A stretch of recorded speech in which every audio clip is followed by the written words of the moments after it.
Chin. Good afternoon.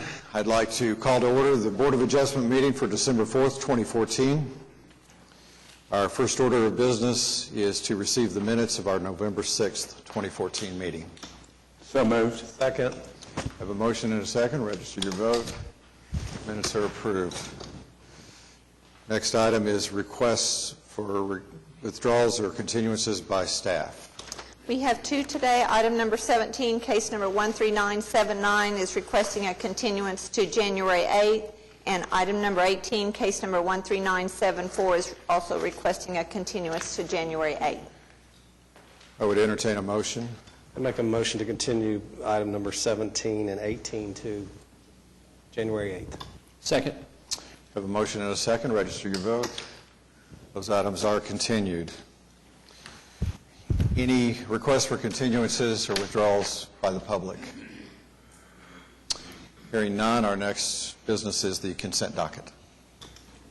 The consent docket, item number 1, case number 13963, item number 2, case number 13964, item number 3, case number 13965, item number 4, case number 13966, and item number 5, case number 13970. I make a motion that have all the items on the consent docket approved and remove none of the items from items number 1 through 5. Second.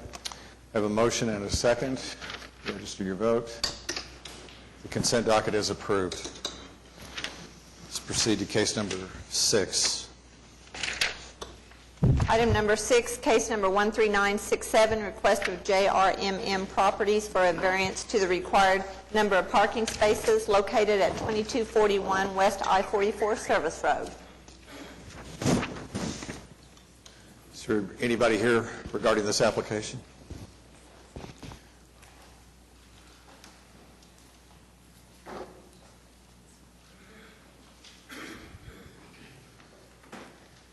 If you would, as you approach the microphone, just give us your name and address for the record, and then speak to your variance request. Yes, sir. Members of the board, thank you for your time this afternoon. My name is Kevin Hill with DCI2 Architects.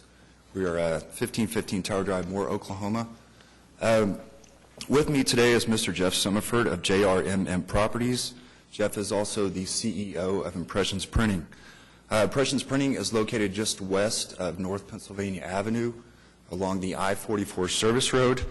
And Impressions Printing is a growing company. Under Mr. Summerford's leadership and guidance, they find themselves needing to expand to house their growing operations. The current facility, what you see here in gray, is approximately 14,000 square feet. We are proposing 3 new additions to the facility, which totals about 9,300 square feet. So with the new and existing combined, we're about 23,500 square feet.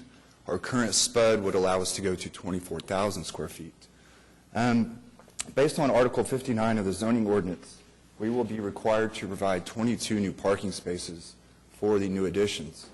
What we would like to propose is purchasing a piece of property just adjacent to the northeast along North Flynn and Northwest 41st Street to meet that new parking requirement. I think this is a win-win solution that allows Jeff to realize the opportunity of a growing company as well as providing jobs to the local community.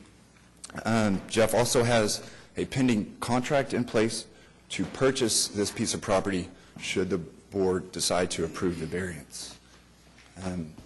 With that being said, we'll be more than happy to answer any questions.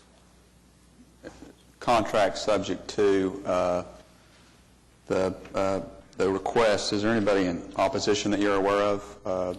No, to our knowledge. Is that the only condition of the contract? Is it the approval? Yes. Right. I'd make a motion for approval. Are we able to make the variance conditioned on the contract? I realize the contract's conditioned on the variance, but legal says no. No, but if you grant this variance, it's subject to the site plan that's been submitted. Okay. So if they don't, for some reason, get the parking lot, they can't do their building addition. Oh, that's right. I mean, we could make it conditional in that it's for 1 year and they have to come back and to ensure something happened if somebody wanted to do that. I think I'm satisfied with staff's explanation. Did you make a motion? I believe I did. I'll second the motion. Have a motion and a second. Register your vote. You are approved. Members of the board, thank you. Thank you. Item number 7, case number 13968, request of American Energy Partners for a variance to the sign regulations located at 3503 Northwest 63rd Street. Good afternoon, David Box, 522 Colcord Drive, here on behalf of American Energy Partners. We have a variance application for a sign, an attached sign on the west elevation of the North Tower located at 3503 Northwest 63rd Street. What's been handed out is an exhibit showing the rendering of both this staff report, and the board will remember the applicant was here several months ago on the same buildings. And what we've got is, this application is only dealing with the North Tower, but for reference, if you look at the second page being the previous application, you'll see at the time on the North Tower there were 2 signs proposed, that being on the west elevation and on the south elevation. Well, what got built by the owner of the building was a sign on the south elevation and on the east elevation.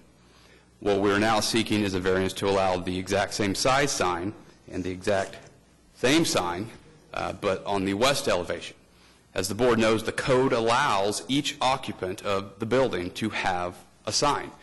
Currently, the North Tower only has a sign for Love's. Both signs on the building are both for Love's. So the code certainly allows for what we're asking for, but because both signs that were erected were Love's, we need a variance for the size of the sign and the number of the sign. We're hopeful that, this commission, when you looked back at the hearing, there were several comments about the scale. And one of the problems with our code and office zoning is it doesn't contemplate a large multi-story office tower. And so what would be allowed under the code would be a 50-square-foot sign. I think everybody would agree that that wouldn't work, that wouldn't be in scale or keeping with the building. So what we're proposing is 159 square feet, which is the exact same size as all the other signs have been approved. We think it's appropriate. We think it's in keeping with the scale of the building. And I would submit if you've driven by, you would agree. So we're here to ask for your approval and here to answer any questions. We've granted several signs in this area. This is no larger than the sign that would be labeled O2 across the street for the signs we granted in the previous. They were all 159 square feet as well, correct? Yes, sir. It'd be the exact same square footage. Well, I think I'm more familiar with these 2 buildings than anybody else. I officed there for 8 years, so I had no problem with your application. I'd make a motion for approval. Any other discussion or questions? I'd second it. Have a motion and a second. Register your vote.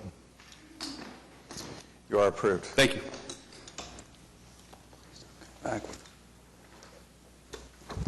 Item number 8, case number 13969, request of RA Enterprises for a variance to allow outdoor storage located at 13125 Colony Point Boulevard. Thank you. My name is Rick Wilson. I'm with RA Wilson Enterprises from Hot Springs, Arkansas. We're a developer for Tractor Supply Company in several states, Oklahoma being one of the choice states.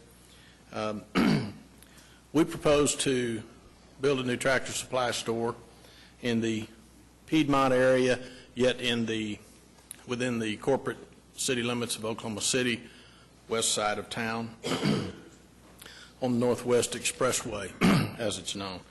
The variance request that we've applied for today is to allow the outdoor fenced display area that exists on all 1,410 stores that the company is currently operating in the country for the housing of predominantly utility trailers, lawn and garden equipment, agriculture supplies, fencing material, some of the more bulk items that you typically could not display within the confines of the building. I noticed on page 1, I want to bring to your attention an error on our part on the request on item 2, where it says in the variance we're asking for we describe the utilization of propane and heating supplies in the front of and east of the proposed building. That's an error on our part. We're sorry for that. There will be no propane or heating supplies stored or sold in that area. Page Oh, well, excuse me. I'm looking at a document that I printed off from our application. It has a page number 8. I got you. I got it. Item 2. They're going to be in the back of the building, not in the front? I'm sorry? The propane and heating supplies are going to be the back or the side of the building, not They in the front? won't be there at all. Won't be there at all, No, okay. you can strike that. In certain parts of the country, propane and heating supplies are sold, but it's mostly in the extreme western and northwestern part of the country. That was a mistake on part of our engineer. I'd be happy to take any questions you might have. Familiar with this process, I sat on the Planning and Commission and the Board of Zoning Adjustment in Hot Springs, Arkansas for 11 years, so I appreciate your service, and I know what you go through sometimes in these. Is anybody opposing your application? Not that we're aware of. The only question I guess I have about this, when was PUD 1147 approved? Do we know, JJ? About 4 years ago. This seems like a fairly significant change to a planned unit development. The idea of variances to planned unit developments is always a little troubling to me because so many of the points of a PUD are specifically negotiated and agreed at the time of the approval. And I'm a little uncomfortable, maybe more than a little, with the idea of coming back on the back end and varying those. I don't have any way of knowing whether that's true in this particular case. The amount of change that is represented by outdoor sales and storage is fairly significant in the consideration of zoning, though. And I really would, I think, prefer to see this property go through a process of having the PUD amended or rezoned rather than have it done by variance. I agree, Janice. I kind of struggle with that concept, too, where we come in here and we make, especially this is a spud, isn't it? So it's that we make this big alteration by variance, and maybe this is a planning commission purview item and not a board of adjustment. I mean, I kind of share some of those same concerns. This area is, developing rapidly, and the residential development out there is, very quickly coming on. I'm not necessarily opposed to the usage. I don't mean to indicate that. But I think that the amount of change that is represented by this kind of an addition is really better addressed through the zoning process than by variance.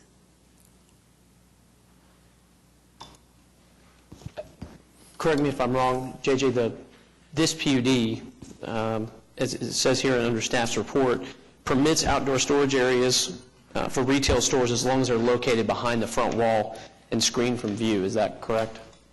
Right. The base zoning on this PUD is C3. So those just basic C3 requirements that you'd be varying in this case. And outdoor storage is a conditional use in C3. It's just the fact that they can't meet those certain conditions. Is this the same as, we did a deal for Home Depot where it was like, Same. is this the same deal? C3 application, they want to vary the outdoor storage conditions of the C3 district. Okay. That's certainly, if I may, that's certainly our understanding of that SPUD agreement in this particular case. I have, in some of our processes and developments in other areas of the country, I can appreciate Ms. Powers' position because some represent that sort of intention of a developed area. This one, we've kind of been in this situation before, not necessarily in Oklahoma City, of course, but in other cities because of our display area. In this particular case, there's a significant green buffer to the north side of our property.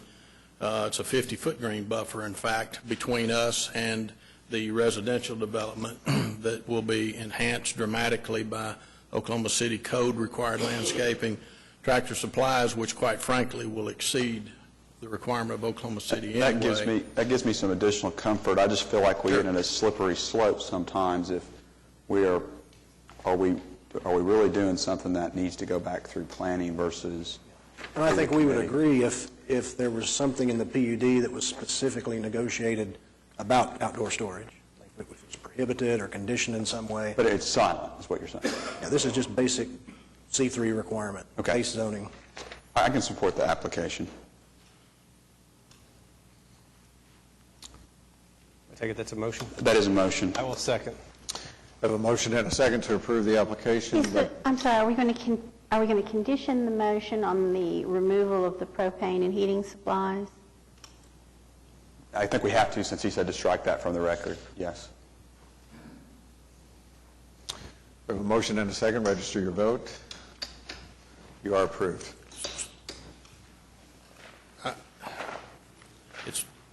It's probably too late, but in lieu of what you mentioned there about the propane and heating supplies, the propane and heating supplies, as was put on the application that's utilized mostly in the northwestern part of the U.S., in front of and east of the proposed building is the error. I'm not certain whether there ever would be propane or heating supplies sold elsewhere, like inside the store, for example. I'll give you an example. This time of the year, if any of your hunters, there's such a thing called a buddy heater in these little portable, disposable propane bottles. Well, I know they sell those. I think as long as... So I didn't want to give you, I want to make certain I make a point of clarification. Don't let me mislead you. I didn't necessarily mean non-sale of propane and heating supplies as much of our error where we indicate in front of and east of the proposed building. I think that's what you got. As long as you keep everything inside the building, you're good. I don't want to leave here misleading you. Thank you. Thank you. Item number 9, case number 13971, request of Stellar Construction for a variance to the front yard setback located at 200 Northeast 39th Terrace. If you would, sir, give us your name and address for the record. Absolutely. Good afternoon, Board. My name is Mark Carmachet. My company is Stellar Construction. We're located at 8521 Southwest 109th Court in Oklahoma City. I'm here representing the good folks at company Hydronic Systems, who is located as a business on the corner of, on the address of 200 Northeast 39th Terrace on that block. We're looking at a significant property improvement to the area. The existing property, again, located at that address. It's zoned I-2. They have a 4,560 square foot, more or less, building there, built in 1963. It's a concrete block exterior building. Got the other details on the slide here. Next slide. This business is poised for significant growth. Again, we're looking for a large, by comparatively large warehouse expansion for the property. It needs additional space to support additional product storage and inventory. We've got an architect design. I think it's very aesthetically pleasing. Adds 2,920 square foot, more or less. It's a 50 by 58 foot 6 engineered steel building with an EIFS exterior, so it has an attractive landscape. We have a picture of it. New parking lot and multiple site improvements. Next slide. What we're requesting today, or would like to propose for approval, is a minimal adjustment to build 2 feet 5 inches over the 25-foot setback on the south side of the property. The current setback requirement is actually lands 2 feet 5 inches inside the existing building, so it's actually inside the building. Apparently, that setback requirement was established after the construction of that building. Don't know that for sure, but that's what we assume. In order, the new design would allow us to build the new warehouse expansion in line with the wall of the existing structure and make for a nice continuity of design. We also would like to add, request an accessible space for a dumpster that will be fully screened and be accessible by the refuse service. So next slide. This is an example. This is a site chart, so this is looking top-level view. The top rectangle that you see there is the existing space. We're looking at the red dotted line on the left side of the slide. That is the setback. You can see it actually is inside the building. The new warehouse space will be the bottom rectangle that you see. We're just wanting to continue that south side wall. North is to the right on this diagram. The dumpster space is identified there with a little door. Next slide, please. Here's a zoom in on that. If you look at the left side there where the 2 swinging gates would be for the dumpster storage area, they'll be accessible from Northeast 39th Street by the refuse service. And then the 2 foot 4 inches you can see is actually inside the new structures.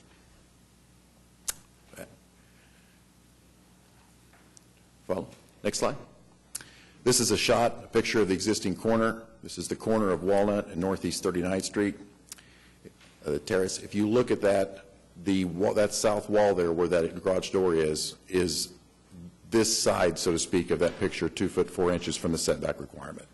Our new warehouse space would extend to the right of that wall and just be flush with that existing wall. Next slide. Here's a top-level view that kind of references the existing, the drawing that we had earlier. That, again, setback requirement would be on the left side of this building there, 2 foot 4 inches in. We're saying we'd like to build 2 foot 5 just so we have a little bit of clearance there. We're going to extend the warehouse south on that space. I have a picture of the new design. Next slide.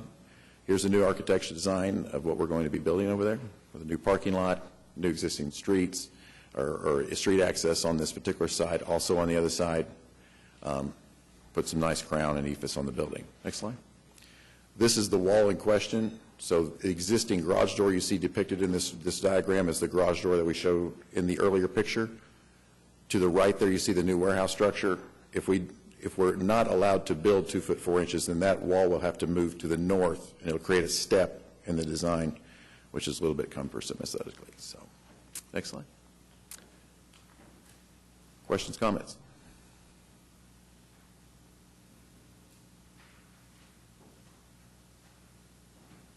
I'd make a motion to approve the variance. Second. We have a motion and a second. Register your vote. You are approved. Excellent. Thank you. Thank you. Good day. Item number 10, case number 13972, request of Plaza Mayor at the Crossroads for a variance to the sign regulations located at 7000 Crossroads Boulevard.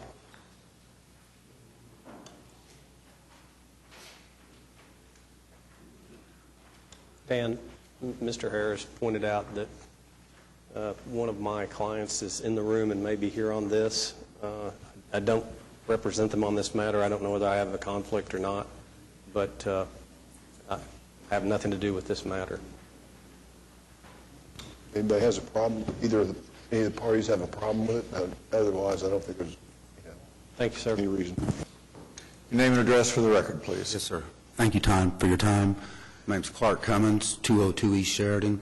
I'm here with Exit Now Incorporated. I'm here representing the owners of the property, CRM Properties, and the mall itself, Plaza Mayor at the Crossroads. Plaza Mayor is proposing to replace the 2 existing signs at I-35 and I-240 with an LED display. We are here today to request 3 variances. The first 2 variances relate to the landscaping ordinance in the sign ordinance of Oklahoma City. Both these signs will be built in the entryway to the mall, which is in the middle of a concrete, and so there will not be any way without undue hardship to develop the landscaping within the distance requirements of the Oklahoma City sign ordinance. The second variance that we're requesting is just for the I-35 sign. The city sign ordinance has a maximum height of 50 feet. We're proposing a variance today to allow the sign to be 70 feet. Where we came up with the 70 feet number is that's the maximum allowed of an outdoor advertising structure if it's blocked by a bridge. And so our I-35 sign will be blocked by the I-240 bridge. More importantly, CRM Properties has been working with ODOT on the redevelopment of I-35 and I-240, and it's been strongly anticipated that the 240 crossover bridge will be elevated upon the reworking of that intersection. So the 2 variances that we request are the height variance, landscaping variance. We feel like CRM Properties, this would be a major redevelopment of the mall, a major enhancement of the intersection and the quality of the property, and the ability to attract tourists and travelers on Interstate 35 and 240 to the property. It will also allow Plaza Mayor to have enhanced promotional opportunities to promote the cultural events that they've been hosting at the mall, of which they're really trying to reach the traveling public and members of the Oklahoma City community, and we feel like this sign will be a tremendous way to enhance what Plaza Mayor is doing to redevelop that property. Thank you for your time. Questions, comments from board members? JJ, are you aware of any other signs in this area that exceed 50 feet currently? Not aware of any. Is there anyone here in opposition to your application? Not that we're aware of. I cannot support this application. I do not find that there is any reason whatsoever why we should vary the landscaping ordinance with respect to the base of the sign. There are signs all over Oklahoma City that are in parking lots, and if it was the intention of the ordinance not to require them to be landscaped, that would have been an easy thing to do. The issue with respect to the height of the sign is perhaps a little bit closer question for me. I've actually been in situations where I've had clients who had signs that were blocked by overpasses and so on, and that is problematic since you have a limited amount of time in which to exit and so on if you're going to maneuver. But with respect to the landscaping, I cannot support that. One point of information on that, and I appreciate your comments. I meant to mention this before I close my comment. Plaza Mayor is willing to meet the landscaping requirements. We're just going to have a tremendous hardship meeting it within the distance zone required by the sign ordinance. So we definitely intend to, in fact, they already are improving the landscaping and all the aesthetics of the entire property, and we fully intend to comply with the landscaping requirements. Specifically, we're not going to be able to get them within the distance requirement of that's required by the sign ordinance. So could they amend and do the landscaping? Require that they meet the amount of landscaping and vary the 10-foot, that has to be within 10 feet of the base of the sign, so they can stretch it out a little bit. So you do the landscaping, but it just not be within the 10 feet? Correct. Would that make you feel more comfortable if they would amend their application as far as landscaping is concerned?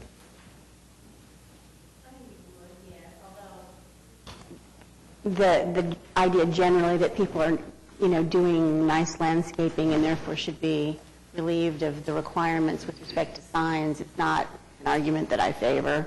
But in this case, if we're talking about just spreading it out, or it's, within proximity but not right at the base, I could live with that. Could you do it within 25 feet?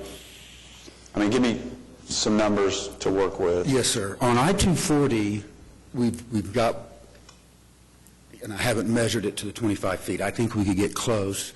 On I-35, we're severely limited in that the mall does not own the property on either side of the artery road, so we're going to need to come into, obviously, and deploy landscaping on property that they own. The perimeter of the mall over the years has been sold off to private properties. I think what Nick's asking you is to tell him what you can do as far as landscaping is concerned, in an approximation, a distance, so we could put that in an application or a motion. And I mean, I'm not trying to handcuff you here. If you needed some time to go back and confer and come back at the end of the docket, that's fine.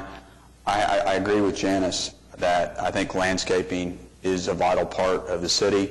I'm very familiar with this corridor. I own some industrial property along this corridor, and I'm very sympathetic to the way you've brought this back, this area of town back. I just want a win-win situation to where the city of Oklahoma City gets their landscaping requirements and we still can provide you with a sign that meets your needs. Yes, sir. Well, then could I defer to the end of the Do document? you have some way of verifying the dimensions that the board members are requesting before the end of the meeting? No, sir, not precisely. Maybe you should be, would you have a problem coming back in January and telling us that? I have the measurements with me. Oh, you do? I can look them up, so we'll just defer At the end of the docket. to the end of the docket. I'd look for a motion then to move them to the end of the docket, and we will reconsider your application at that time. So moved. Second. I have a motion and a second. Register your vote. Thank you.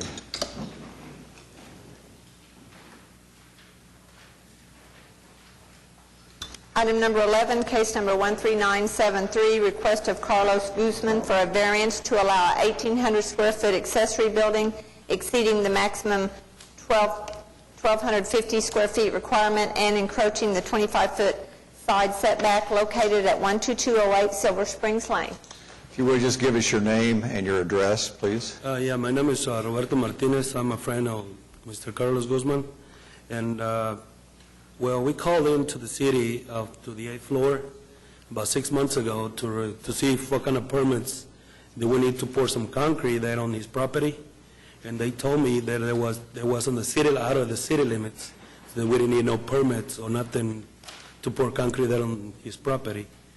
And we built 18 square foot building on his property, and they sent us a paper there that said that we exceed, we went too big on the building, and everything that we pour there is by code. We got footings, we got piers every 5 foot on centers, 24 inches diameter, 10 foot deep, so everything is by code in there. But, when I called it in, they told me that I need no permits to get the building or something in there. I mean, I don't know, that's the only reason, and we built that building there. And the reason we built the building there is to storage all his equipment, his trailers, because he's got some tools on his trailers, and he's afraid to disappear, so that was the reason we built that building there.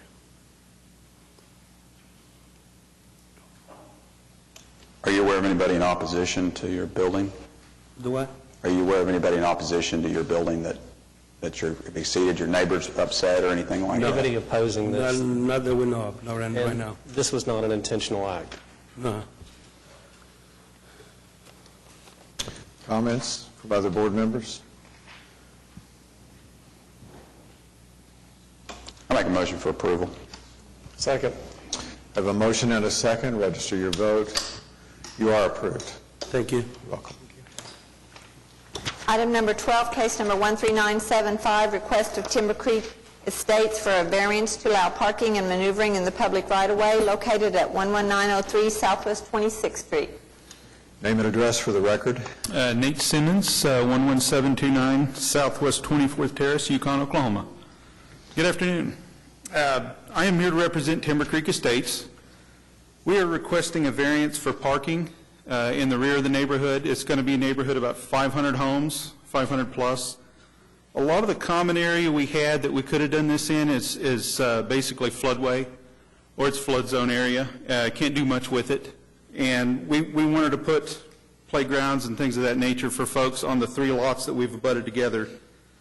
And it's down a cul-de-sac street. So it's in the back and it's kind of out of the way, but it's about the only way we could get parking in there with the flood problems we have in the back. So, any questions? No unfavorable considerations have been identified by staff. I have one question. This is just to create a community space. Yes, sir. And you're going to have a It's for the splash pool. neighborhood. No, it's just for our amenities only. It's Okay. just for neighborhood parking. And all your, the club room, we have splash pool, playground, and the bathrooms are going to be ADA compliant? Yes, absolutely. And the hardship's due to the floodplain, correct? It is. When they first started on this thing, we thought we had a lot more acreage than we did. They started digging the roads out, and we kind of started walking it off and noticed it's a lot worse than we thought. So it's forced us into these 3 lots. It's about the best we could do. So I'd make a motion to approve the variance. Second. Before we complete the vote, is there any other comments by board members? I did want just to ask, has your plat been approved? I'm not sure if it has or not. I don't think so. You remember, Kathy? I don't believe it has. I don't think it has. It's, I think, getting ready to go to council. Or Yeah, it's very close. It's been through planning commission. Yeah. Oh, okay, so it's been through planning commission, hasn't been council yet? Yes. This doesn't look familiar to me, I'm sorry to say, but really the parking and the maneuvering that we're talking about really here is just to allow people to park in the streets? No, it's not in the street. It's basically in the easement there. It's off the street. But it's I believe they call it cut curb parking is what it is. We saw it in the neighborhood down the road. We currently have parking in the front by our pool. and we lost an entire lot to 6 spaces, and it was a lot of waste of space and money. And what I'm we're sorry. stuck with back here I'm is sorry. the I'm lots we looking at could your- buy. So. I'm looking at your drawing here. This had not made sense to me previously. You're talking about, okay. Okay. You good? We have a motion and a second. Register your vote. You're approved, sir. Thank you all. Item number 13, case number 13976, request of Eskridge Lexus for a variance to the sign regulations located at 700 West Memorial Road. Name and address for the record, please. Yeah, I'm Frank Eskridge, and I represent Eskridge Lexus, and that's 700 West Memorial Road. And I'm requesting a variance based on the landscaping requirements for signage. Our manufacturer is requiring us to update our current sign, and that signage is basically in the same height and dimensions as our current sign, the same placement. And the reason I'm asking for the variance is I've got a substantial amount of landscaping across the front of our facility. Unfortunately, our sign is actually not on the street. It's probably off the street by about 70 feet. There is a large drainage ditch, and we're actually below road grade. Well, additionally, we've got so many trees that are currently in front of our building that our sign is actually not visible from the street. I've got a little slideshow on my iPad. Unfortunately, it is not electronic with you, which I can certainly pass around to those if you guys would like to take a quick peek. This property is unique. I'm there every 5,000 miles, so I guess I'd know because of the drainage way that goes on the, I guess it'd be the west side. It's actually on the north side. North side that wraps back around. Correct. And well, west and north. West end, yes, and north. Okay. And I've got a substantial investment in current landscaping right now at our facility. So, Is anybody here in opposition? I'd make a motion to approve the variance. I'll second. We have a motion and a second to approve. Register your vote. You are approved, sir. I appreciate it. Thank you. Item number 14, case number 13978, request of Renaissance Partners for a variance to the minimum height requirement located at 622 Northwest 7th Street.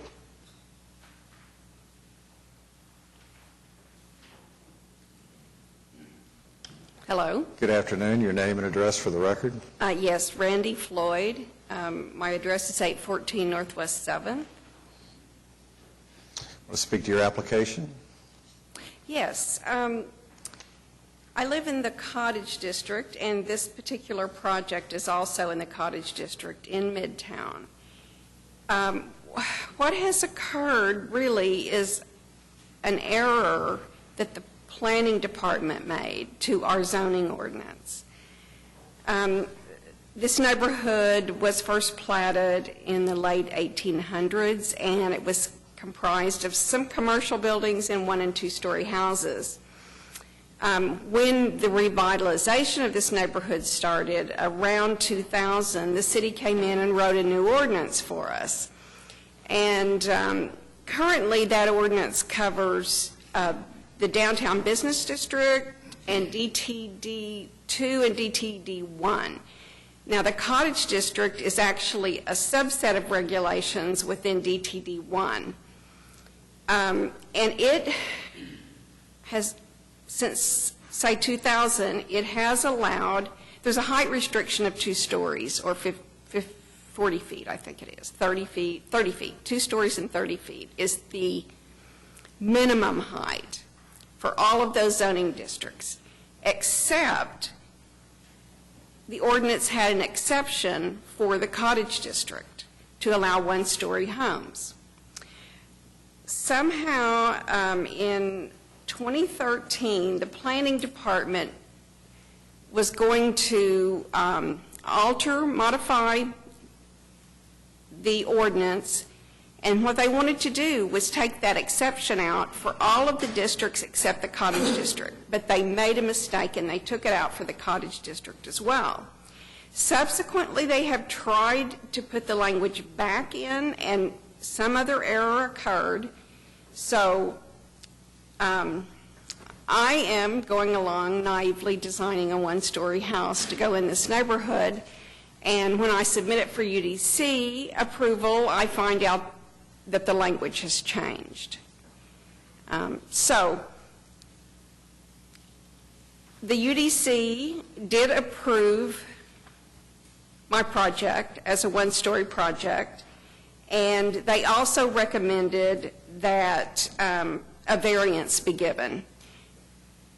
The planning staff, as I understand it, is going to correct once and for all the ordinance, but they can't get that done until June.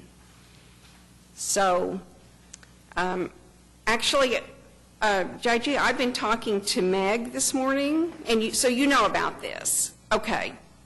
And it's docketed to be addressed in the next, so if we gave her a variance for a year and it passed, would she already be grandfathered in? Is that the kind of situation we're in? I don't know that I would worry about the time frame, giving any kind of time frame. Okay. And there were other people coming right behind me who also have designed one-story houses. And I would like us, if we are able to do so, I know that the planning staff is kind of busy right now with the OKC plan in its approval process. But really, the idea that people have to come down here and pay for variance and go through this process for something that really is just sort of a clerical error. That's right. It's pretty painful. Well, Actually, Meg There will be two items is for the waiving. Planning Commission next week to initiate the other variances. Okay. But still, I mean, it's a lot of my time to prepare, and I had 1 day's notice to prepare my application, so poor me, but Well, congratulations. You did a very good job in 1 day. thank you. I'd make a motion to approve the variance. That's second. We have a motion and a second. Register your vote. You are approved. Thank you very much. Item number 15, case number 13883, appeal of Bruce and Roberta Stova of the decision of the Historic Preservation Commission regarding the approval of a certificate of appropriateness for replacement of windows located at 427 Northwest 14th Street. Dennis Box. I'm here on behalf of the applicant along with David Box. This is an application. Dennis, before you start, I need to make a record. I cleared it with Danny. Bruce and I got to church together, and we sat on a lay leader council together, but there was no conflict, so. As long as you can give us a fair hearing, we're fine with you here in this case. I'm okay if you're okay. Good. With regard to this hearing, I know that we have a new board member. Congratulations, Mr. Cravens. You weren't here when this thing started. It's been going on over a year, but Mr. Stonecipher asked that we go back to the Historical Preservation Commission and let them review it. And Actually, that was Ms. Powers, but I'll take the blame. Was it Ms. Powers? Okay, Ms. Powers.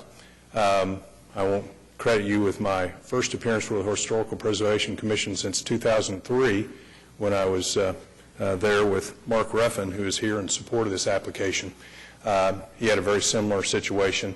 And in that case, we had a question about whether he could put in simulated divided light windows. We went to the commission. At that point, it was an appeal to the city council, and after going back and forth twice, went to city council and they approved it. One of the things that was said in 2003 and was said at the Preservation Commission meeting was that, well, there aren't any other houses within this area, within this district, that have these kinds of windows on the front. And as your staff report reflects, the issues that were discussed both at the Historical Preservation Commission and this commission, those are the issues you all are to consider de novo.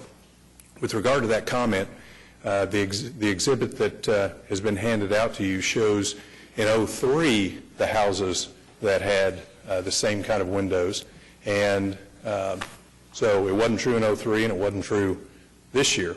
But what I'd like to do is have Mr. Ruffin just stand up, explain what he went through, and tell you why he supports it, and then David's going to go through and analyze what was discussed at the board, the issues, our clients here, and we also have another neighbor in support.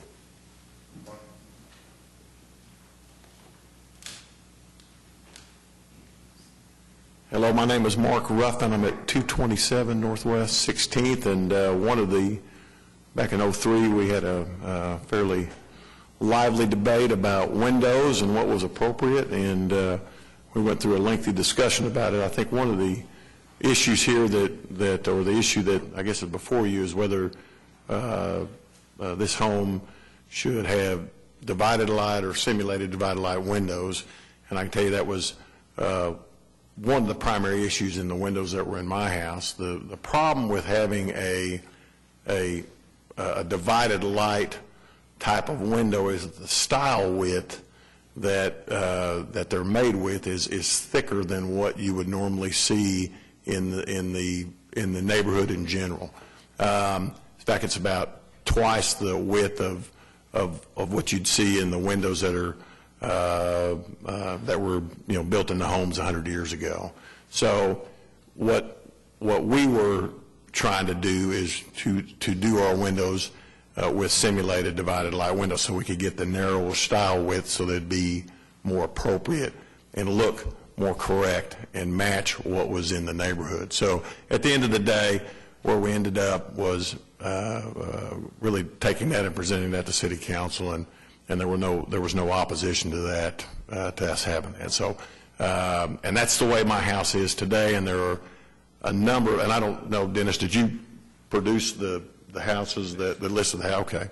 There are no, even in 03, I don't know what's happened since 03, we came up, I think, with 9 or 10 houses that all had the same window system. In that case, it was a Colby window, but a Pella will be the same in terms of dimensions and construction. So, yeah.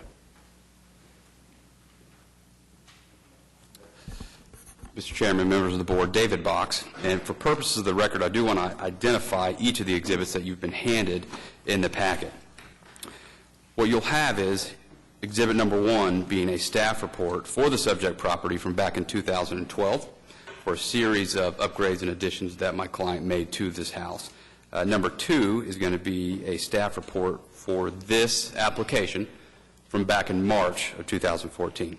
Exhibit number 3 will be the staff report that staff modified for this application from the November HP Commission after this board sent us back to the HP Commission. Exhibit number 4 will be a photograph of the subject property.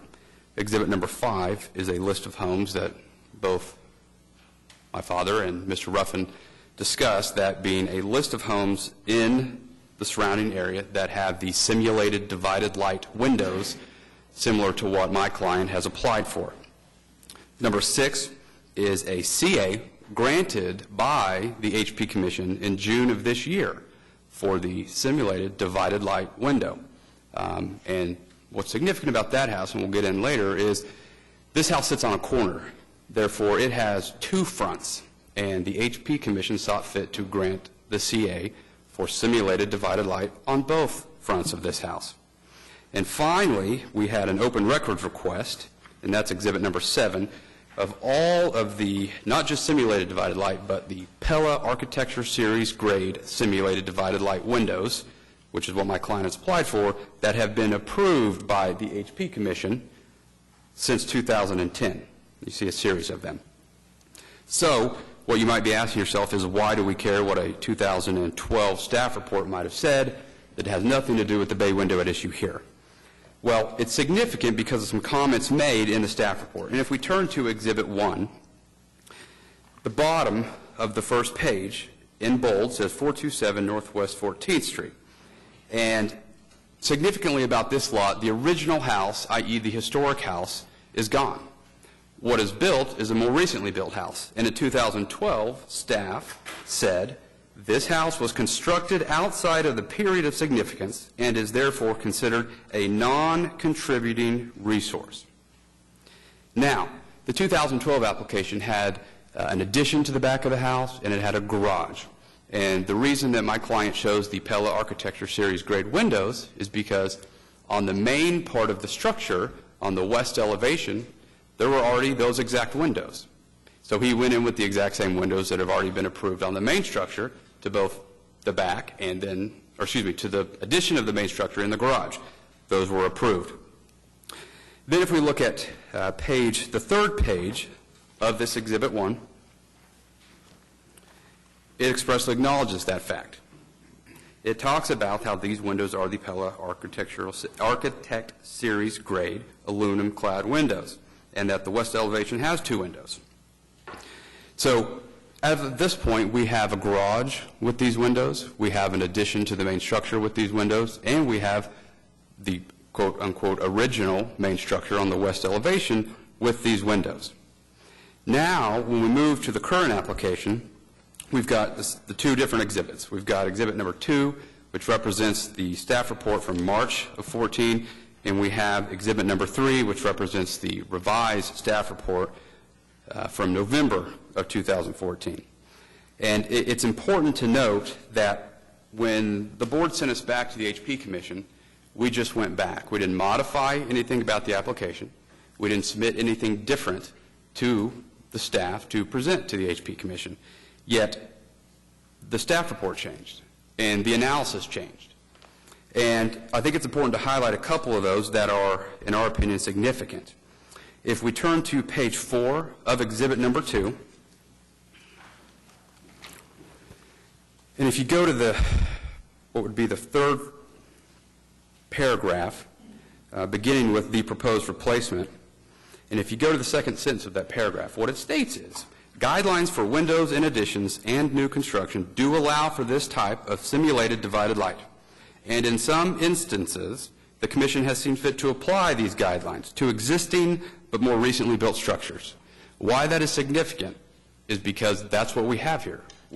David, I'm sorry, could you reference again Yes. what you're reading? This is page 4 of exhibit number 2. Yes, 2nd paragraph in subsection C, beginning with the proposed replacement windows. And that, the quote I'm reading from is the 2nd sentence. And what that is telling us is, when you have a non-contributing house, or the non-historic house, as we have here, the Commission has the flexibility within the guidelines to approve these types of windows. And, as staff acknowledges, they have seen fit to do that. Then the next paragraph says the proposed replacement windows do match the overall configuration and proportions of the historic windows and appear to present a fairly similar appearance from a distance. Now, the only point of contention I think I'd have with this is I would submit that it presents the exact same appearance as the house. In fact, if you look at the front of the house in the exhibit number 4, I would submit that you couldn't tell which windows are the Pella Architecture Series grade and which windows aren't. Then, if we go to the recommended finding of fact, still in exhibit number 2, still on page number 4, number 5, under the recommended specific findings. It states, the structure is outside the period significance, and then references that but it still contributes character. Why that's significant? If we turn to exhibit 3, that being the modified staff report produced by staff in advance of the November 5th HP Commission, if we go over to page 5 of exhibit 3, staff has removed the language that discusses the guidelines for windows and additions and new construction do allow for this type, and the Commission has seen fit to apply to existing but more recently built structures. That has now been left out, and instead we have added, starting at the first full paragraph of page 5, we've added a paragraph discussing the high degree of architectural integrity, and the guidelines make no distinction or exemptions for properties constructed after a certain period or age cutoff, buildings of the later construction days still have the potential to contribute. Well, I would submit that is a completely contradictory statement than what staff has told the HP Commission back in 2012 that it's not contributing, and then as recently as March. And if March, staff expressly acknowledged that it's non-contributing, and these other guidelines appear, and nothing was modified within our application, I'm not sure how the analysis can change. Then if we go to specific finding of fact number 5, still on exhibit 3, it states, now instead of what we stated in March, that we're outside the period of significance, fast forward to November, the structure is 55 years old and retains architectural and historic integrity. I would again submit to this board that I struggle to find a reason why the analysis can change. if nothing changed about the application. It was non-contributing back in March. It was non-contributing back in 2012. It's still non-contributing in November, and now in December, as I sit here before you. I think if we go back to Exhibit number 1, and if you go to page 5,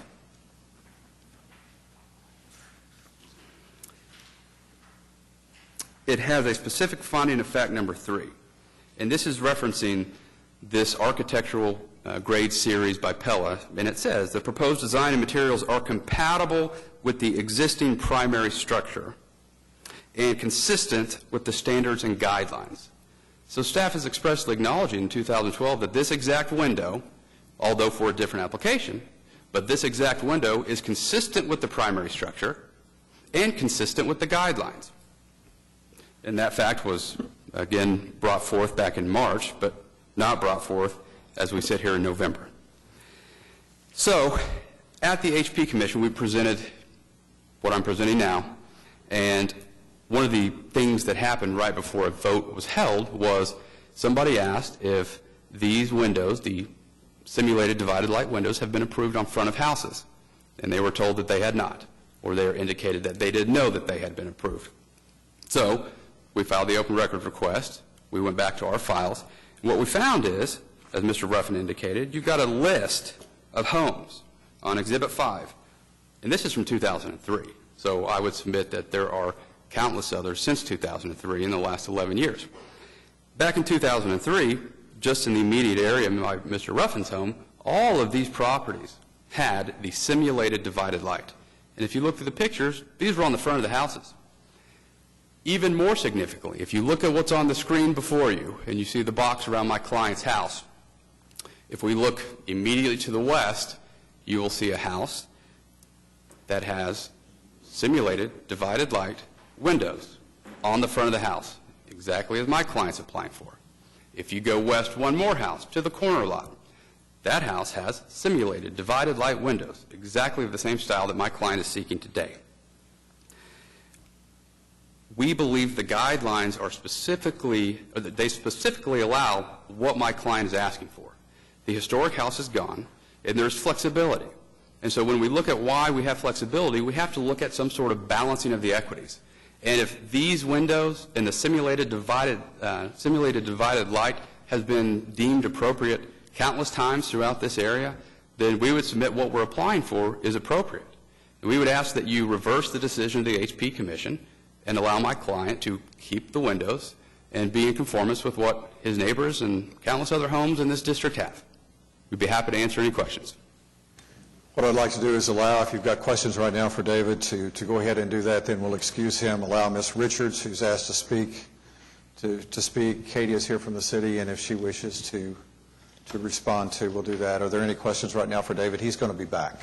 We'd like our client to be able to speak to. Okay. Are there any questions for me before Mr. Stover speaks? I do have two questions. The first question is in your Exhibit 2.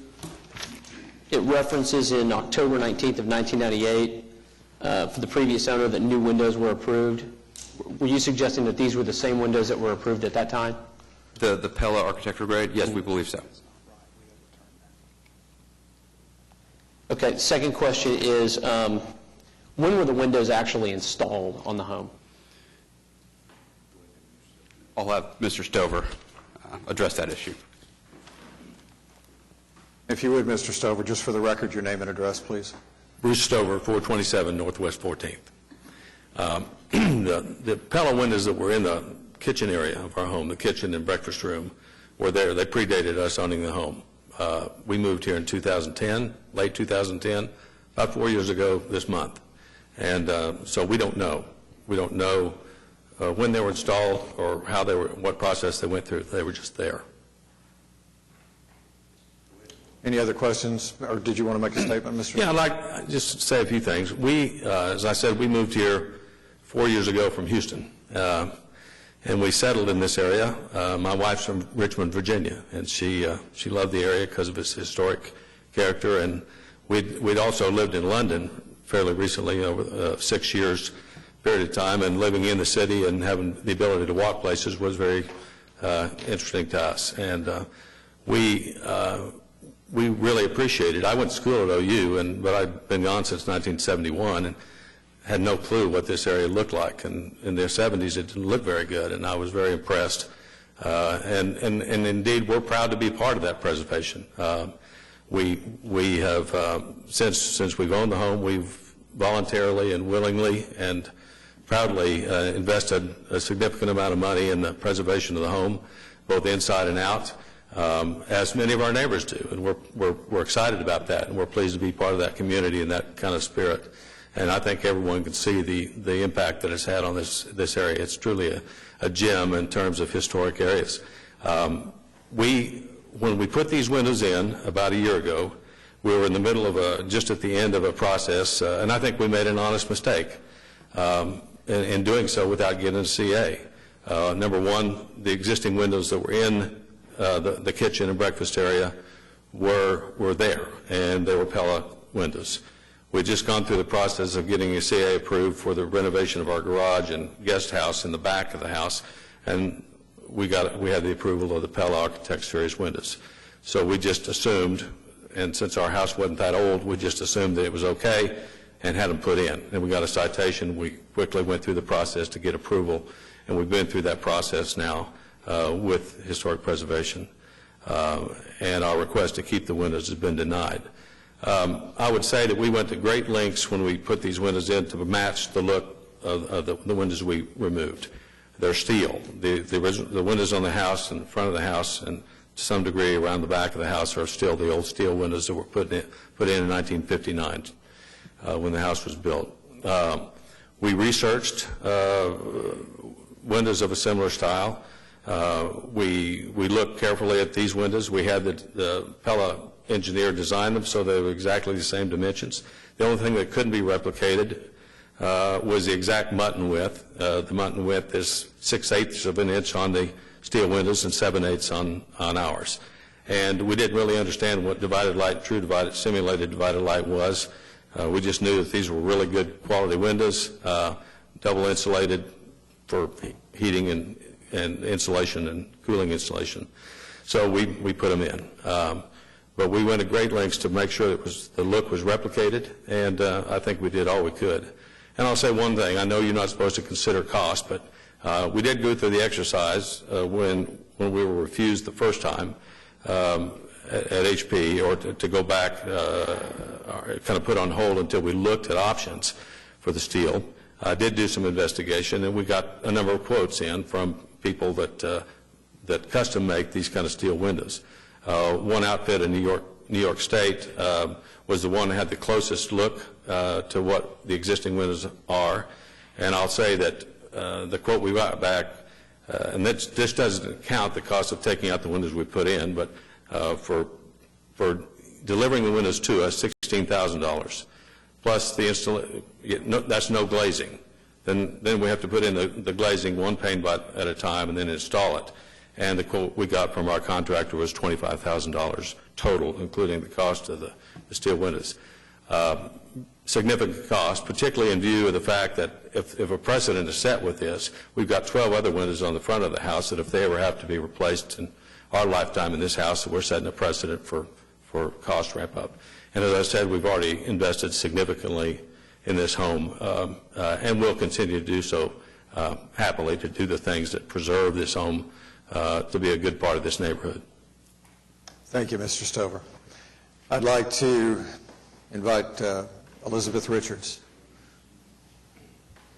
If you would, ma'am, your name and address for the record. Elizabeth Richards, 433 Northwest 14th. We're the next door neighbor. Okay, there. We're the next door neighbors. We see the house every day. We have no opposition. I mean, we support the Stovers, and I'm not aware of any neighbors that are unhappy about it. So. Thank you. Mm-hmm.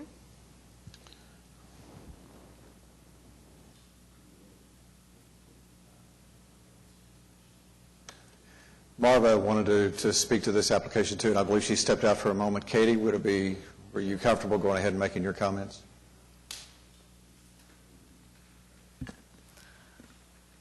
Marva, we're going to let Katie speak, and then we'll invite you forward.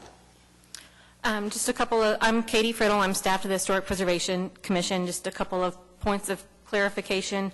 One, the house is not actually on a corner, as you can see on this map, and the windows that have been approved most recently that were this same window type were all on new construction of a garage and on an addition that was not visible from the street. And there are separate guidelines for new construction of garages and for additions that allow different types of products and materials that are allowed on the historic structure. So these windows met those guidelines and were approved in those circumstances. The windows that are on the side of the house appear to have been approved in 1998. That's prior to the Commission having adopted any guidelines. So 24 years ago, yes, they were approved previously, but I think today the Commission has felt that they didn't meet the guidelines that we now have. I wanted to clarify a little bit about the contributing, non-contributing. That is information that comes from the National Register of Historic Places nomination for the districts. It's something that has previously been included in staff reports as just kind of an informational item. In the last couple of years, we have stopped including it because many of those nominations are 20 to 30 years old, and that status is no longer up to date. It's no longer really relevant, and that status also is not referenced anywhere in the HP code or guidelines. The HP zoning applies to any and all properties in the districts, regardless of their National Register status. As evidence of that, Heritage Hills actually predates the National Register district by 8 years, and Heritage Hills East is not on the National Register at all. So that contributing, non-contributing status can sometimes help the Commission make sort of a judgment call on a property that's been really heavily altered versus one that has more integrity, but it by no means automatically exempts a building from having to meet the guidelines. The Commission actually does not, or at the time that this application went through, did not have any flexibility in applying the code and the guidelines to existing buildings that were not historic. We had guidelines for existing buildings and guidelines for new construction. The Commission at times had seen fit to recognize a unique circumstance with a more recently built building and apply less restrictive guidelines. That's, for instance, a house that was built 5 years ago and needed to replace a garage door, things like that. But as this body has seen, even properties that were built in the 50s, 60s, 70s were still held to the same guidelines as far as materials that are allowed. And here on their CAs from 2012 and 2013, they met all those guidelines for new construction of a garage, for new construction of an addition. They were held to those same standards, even though the property was identified as non-contributing to the National Register District. There was a comment about the staff reports changing from one review to the next, and I would say that's because the first time the Commission heard it, staff identified that, well, maybe the Commission will feel that this property is a unique circumstance and that it's not historic. That very clearly was not the way the Commission viewed it, and they did view it as a historic structure. It is over 50 years old, so when it came around the next time, we just took that piece out because it seemed pretty clear the first time this was reviewed that they felt it was a historic structure, these were historic windows, and that replacement of them needed to more accurately replicate the historic windows. As far as all the examples of these windows existing elsewhere in the district, the photos that you have, I don't know these addresses, I don't know if those windows have CAs or not. There's a list of some properties that had CAs, and I haven't had a chance to look at those. I did go through the 5 years of window CAs that were requested, and I found one where we approved this product on the front of a house, and I found 0 where we approved replacement of a steel window with anything other than a steel window. So that was my analysis of those CAs. And I would just agree with Mr. Stover's comment that this does set a precedent.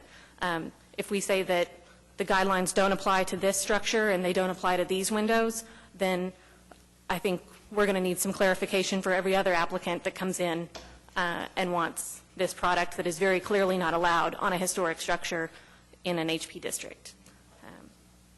I'm happy to answer a question. But I would like for board members, if you've got any questions for Katie right now, let's go ahead and address those, and then David will give you a chance to come back and respond to Katie's comments. I have a couple questions. I don't envy your job. It's very difficult to determine, especially when you have a bunch of structures built before the guidelines came into place. But of a majority of the homes in the area, most of them were built around the turn of the century to 1922, et cetera. And then the question was, the commission is seeing fit to apply these guidelines to existing but more recently built structures. So I think the question of the appeal is, does this consider a more recently built structure? And of what percentages the commission sees, roughly how many of those homes were built post-1950? I mean, I think that's a question that's open for interpretation, is what's recently built. So in the time that I've been with the commission, which is about 2.5 years, we've done that, I believe, twice. And one was, like I said, on a garage door that was less than 10 years old, that to read the letter of the guidelines, the letter of the law, we would have made that homeowner replicate his garage door, even though it was from 2004. And the commission said, that's not what the intent should be. We're not going to make you do that. Just go get a garage door that meets the, that's nice looking, whatever. The other time that we've done it was on a much later, I think, mid-70s home that had been quite significantly altered and was, I think, unanimously considered to be a detraction from the appearance of the district. And they allowed them to paint the brick. The brick was a very odd combination of colors and textures, and the commission approved painting the brick even though our guidelines don't allow it.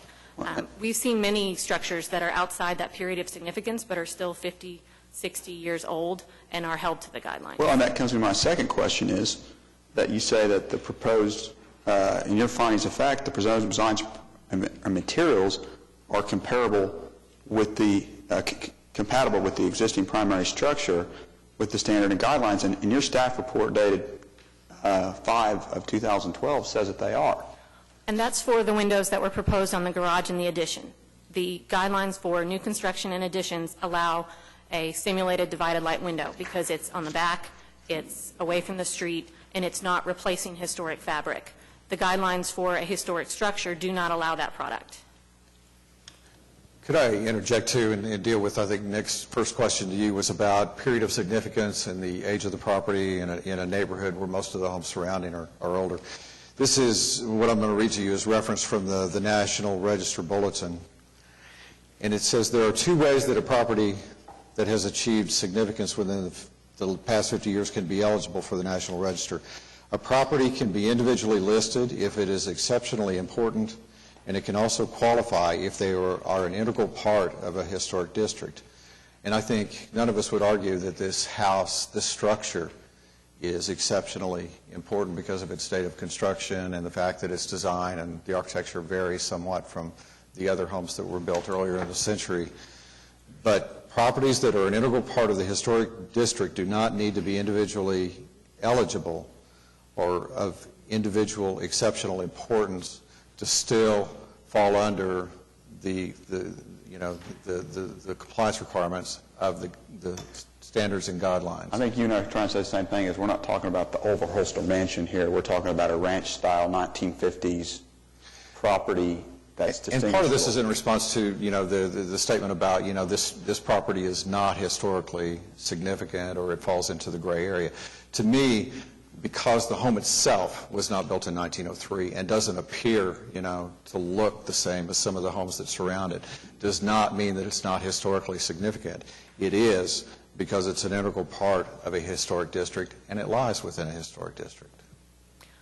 I would agree with that interpretation. I think if the designation for Heritage Hills was done today, I think when they write the district designation, they usually start the date of, or they end the period of significance 50 years back. 50 years is usually the cutoff. That nomination was done in 1977.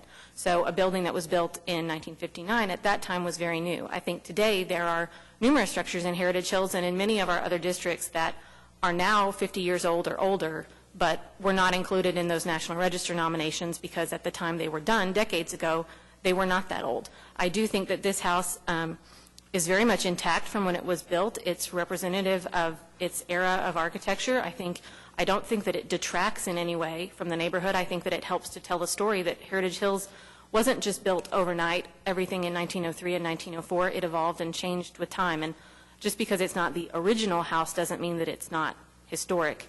And I would also say this body upheld a commission's decision to not allow the installation of materials on an apartment building about a year ago that was much newer than this house, and I would say had much less architectural significance than this house.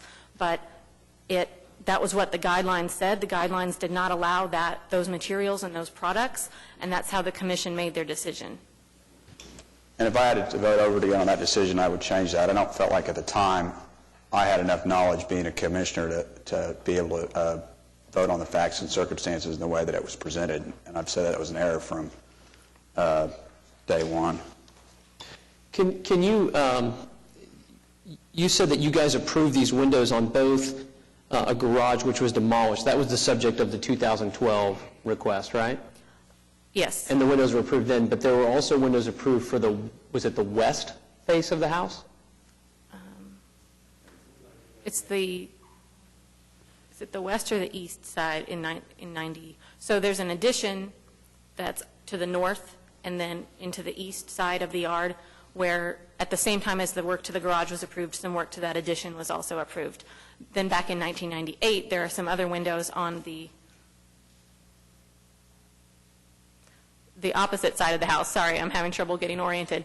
That were approved, but again, but you're saying those windows were approved because they predated the... You know, I haven't looked through the case file from that one. Our documentation from those meetings and the decisions that were made is not meticulous.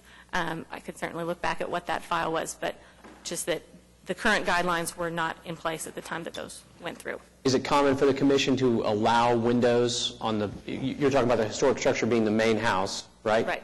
To allow them on one portion of the house but not the other? The commission allows different types of products on additions to historic structures than they allow on the historic structure itself.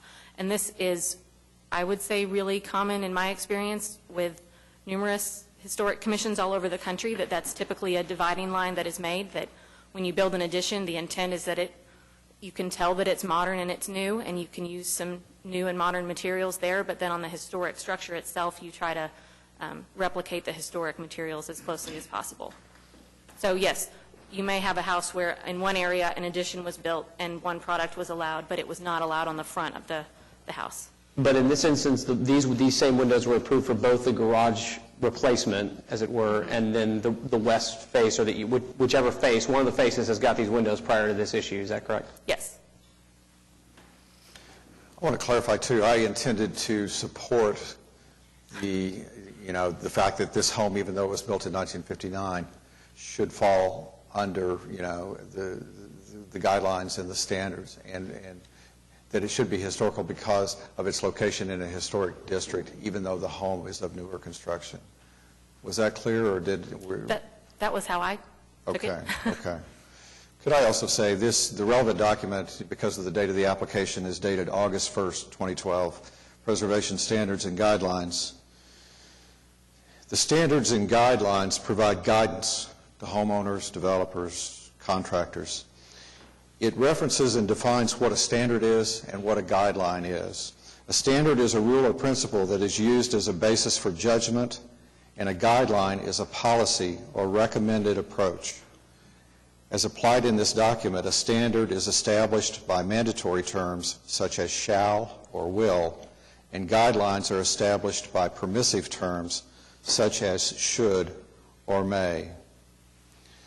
The HPC will also use these standards and guidelines in its review of proposed projects for HP and HL zoned districts and properties.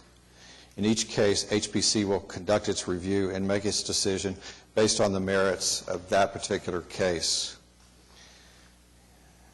In paragraph 3.6.12, it says thermal paneling, also known as insulated glazing windows, are acceptable as replacement windows when the historic windows in a building have been previously removed. When used, thermal pane windows must have divided lights. In paragraph 3.6.15, muntins are sandwiched between layers of glass. Snap-on muntins and surface-applied muntins are not appropriate and shall not be used. And to me, both those terms are mandatory, and so there's no ambiguity about what the standards and guidelines prescribe in this circumstance?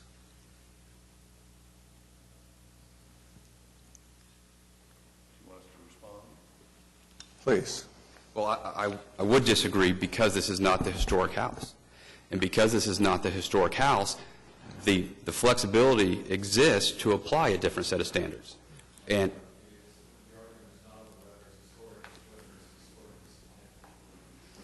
I'm sorry? Your request, you made reference to historical significance, not whether the structure was historical.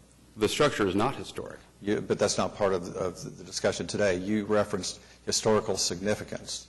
I also referenced the fact that it's not historic, and the staff reports reflect that because they discuss the fact that the historic house burned down and is gone, and what's built now was built sometime in the 1960s and is not the historic structure. And every staff report going back on all of the CAs that my client or previous owners have applied for, they reference the fact that the historic house is gone. When you say the historic house is gone, so there was a house that predated this house. Yes. This house was built after that house. Correct. The original house that would have been the historic house is gone. And this house was built in replacement of the historic house. This is not the original house that was here. When I watched the HP meeting, your last HP meeting, I mean, the reference was to historical significance, not to whether the structure was historical. And if I'm incorrect, I would stand to be corrected. So there's a difference between contributing and non-contributing and historic or not. Contributing, non-contributing comes from the National Register of Historic Places, which is one very specific tool used by the federal government for historic preservation and is not referenced anywhere at all in any HP code or ordinance. It is referenced in older staff reports, as I said, as kind of an informational thing if something's contributing, non-contributing.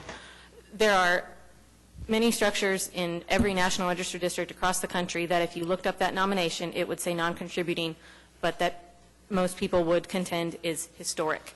Our zoning ordinance doesn't exclude properties just because they're not a certain age or because they're not on the National Register, and it's for the HP Commission to determine if some property is so recently built or so heavily modified that it no longer contributes to the district and is not historic and should not have to follow the guidelines. But generally the guidelines are applied under any and all circumstances, even if a property has been altered, because the intent is to continue to return a historic appearance to the district and not to detract from it.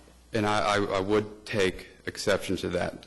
And I'm not referencing an old staff report. I'm referencing a March of 2014 staff report when staff says that these types of windows the Commission has seen fit to approve in existing but more recently built structures.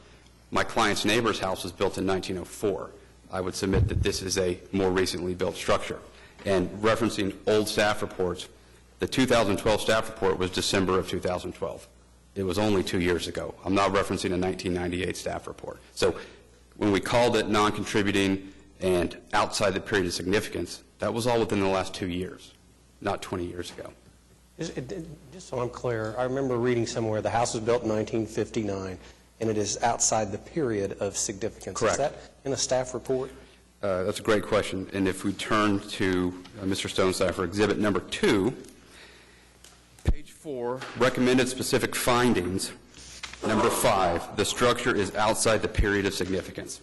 So March of 2014, that phrase is used, that we're outside. That's 12/5/2012, page 5, paragraph. Well, it's there as well, but if we go to Exhibit Number 2. Page 5 is 63, the proposed I'm in the wrong place. Go ahead. If you go to the Exhibit Number 2, that being the March 05, 2014 staff report, and if you turn to page 4, recommended finding number 5, the structure is outside the period of significance. I think Katie has addressed that question. And I will just be completely honest with you guys about the contributing, non-contributing thing. It's something that when I started, I said, this is going to be a huge problem, that we are referencing this information. It is not part of our ordinance. It's not part of any of the guidelines, and we have lots and lots of properties about which this commission and this community would care very deeply that are currently not non-contributing or that are currently not on the National Register. And to hang our hats on that, which is completely outside of any city process, is not a good thing to be doing. So I stopped including that in the staff reports. It had been done previously because it is a good source of information. It's good architectural descriptions, it's good history, when was it built, who was the architect, who lived there, but it's not something that is in any way connected to whether we do or do not regulate a property as part of HP or HL zoning. So that's why that has changed. And to that point, I think the issue we have with it as we analyze the facts of this case, in March of 14, we recognize that it's outside the period of significance, and just a few months later, we're not going to recognize that, even though nothing about the application changed. And that's what's concerned me in the past, Katie, and I brought that up. You know, we've had this kind of ambiguity, and that's why we sit de novo, and you say, well, we included this, and now we don't include it. And there's no consistency over a long period of time where I can see where this is applied. This isn't just about this issue. I've asked you this before. And if we're going to sit here and hang our hats on one argument, we've got to do it consistently. And we just can't go back and omit the past 20 years of staff reports and say, starting 2 years ago, we started doing it differently. Well, and I would say that information, whether or not that information was included, has changed, but the decision the Commission made has not changed. If you look at that staff report and you look at what was approved, even though the staff report referenced the fact that it was non-contributing, that property was held to all the same guidelines. In that approval in 2012, they met all of the guidelines for new construction of a garage and for construction of an addition. Those windows met those guidelines. All of the materials met those guidelines. Now, the windows from 1998, we didn't have guidelines at that time. So I would say those, I'm not sure how that decision was made back in 1994 or 1998. But as far as that decision in 2012, as well as with every other property that we've reviewed that was outside the period of significance, even though that was identified, they were still held to the guidelines, and they weren't allowed to use some other product that wasn't allowed by the guidelines. On the front of the structure, there are different guidelines. So when that work was done and then came for a CA, it was not approved because it didn't meet the guidelines. I'm sorry if that's not making sense. But I would say the Commission has consistently applied the guidelines in every one of these instances, regardless of whether the property was contributing or non-contributing or whether that information was included. They haven't allowed them some exemption or allowed them to use some unallowed product because of that status. Let me ask you this question, Yes, Mr. sir. Boxton, because you raised it. If you go to your exhibit number 2, Yes, sir. which is the March 5th, 2014 staff report, and if we go to subparagraph C, paragraph 2. Yes, sir. All right. It says, and I'm asking, not saying, guidelines for windows and additions and new construction do allow for this type of simulated divided light, and in some instances, the Commission has seen fit to apply these guidelines to existing but more recently built structures. Number one, this is a more recently built structure, correct? Yes, sir. And number two, the Commission has allowed this Yes, sir. in the past. There's precedent for it. Yes, sir. And that precedent is set forth clearly on the, I guess, subpoena that you issued and is identified with the homes on Exhibit 7. That is correct, as well as the Exhibit 5. I agree with Mr. Stonecipher's comments, and I would say that from the Historic Preservation Commission standpoint, that if you really want to apply these guidelines, you need to go back and define what more recently built structures are. And they actually did when we revised the guidelines in July, and it's 25 years or less. So the Commission did not feel that a property over 50 years old was more recently built. But a guideline, as Mr. Austin pointed out, is not the standard. It has discretion. And this application was filed before July. Correct. But that does perhaps illustrate what the Commission views as And that's the same recently built. dialogue we had last time. Yeah. Let's excuse Katie and Mr. Box and invite Marva. Thank you, Katie.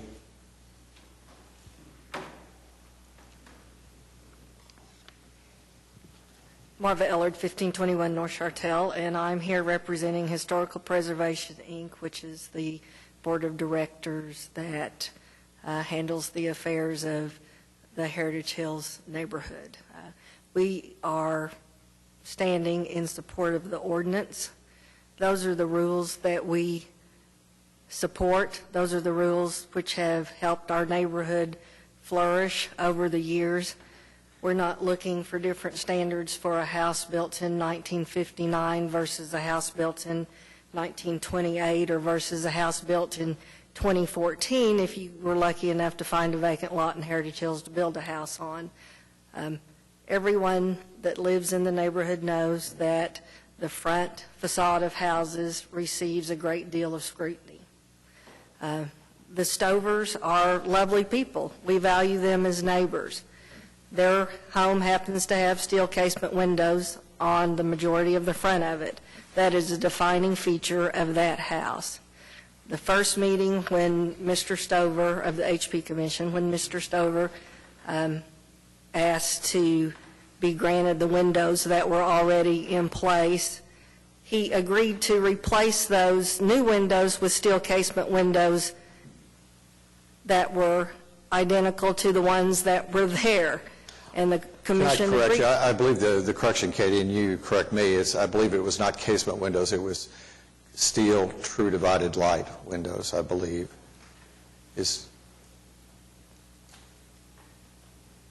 They are true divided light, which steel casement windows can be true divided light. We always call these windows steel casement windows. These don't actually open as a casement, but it's that style of window. Thank you. I'm sorry, Marva, to interrupt you. We ask that different standards not be applied because this house was built in 1959. The house is in Heritage Hills, which is a historic preservation neighborhood. I think we're opening a Pandora's box if we try to come up with the different standards for houses built in different times. Everyone has to play by the same rules, and those are the rules that we're all aware of. And I understand the legalese and I understand the distinctions that are trying to be made, but the fact is that's the front facade of a house, and if that was my house or another house, I wouldn't be allowed to rip my windows out and put in a clad Pella architectural grade or Colby & Colby window for any reason unless that window had just completely fallen apart, and then I'd be asked to make a new wood window. So I think the distinction does not exist. And so the board asks that you all uphold the HP Commission and deny the request. I think I would agree with you if that application were filed today, since there was a clarification in July. But since his initial application was filed prior to that, I don't think we can ex post facto say that he's under those guidelines of the 25-year rule. And I think that you've done a good job of clarifying what a weakness in the code was, but I just don't think we can retrofit him into something he wasn't subject to when he filed the initial application. May I ask a question? Yes, sir? What if the yes, ma'am? Yes, ma'am, I'm sorry. What if the Stovers come in and want to replace the rest of their front facade windows with clad Pella Architectural Series windows? What would your response? That is not an issue before us, and if they were, they would be held to the standards that are in place as of today. Okay. I just want to clarify one point on that those standards that are in place today are actually much less restrictive than the ones that were in place when this application went before the commission. When it went before the commission, there was no standard that allowed for exemption of a property based on its age. That was an observation from staff that at times the commission had used a little more flexibility with less historic properties if they felt the property was not historic. But there was nothing in the guidelines or the code that authorized that. Those were some unique circumstances, and as I said, in the last 5 years, no windows of this type had been authorized on the front of properties, regardless of that.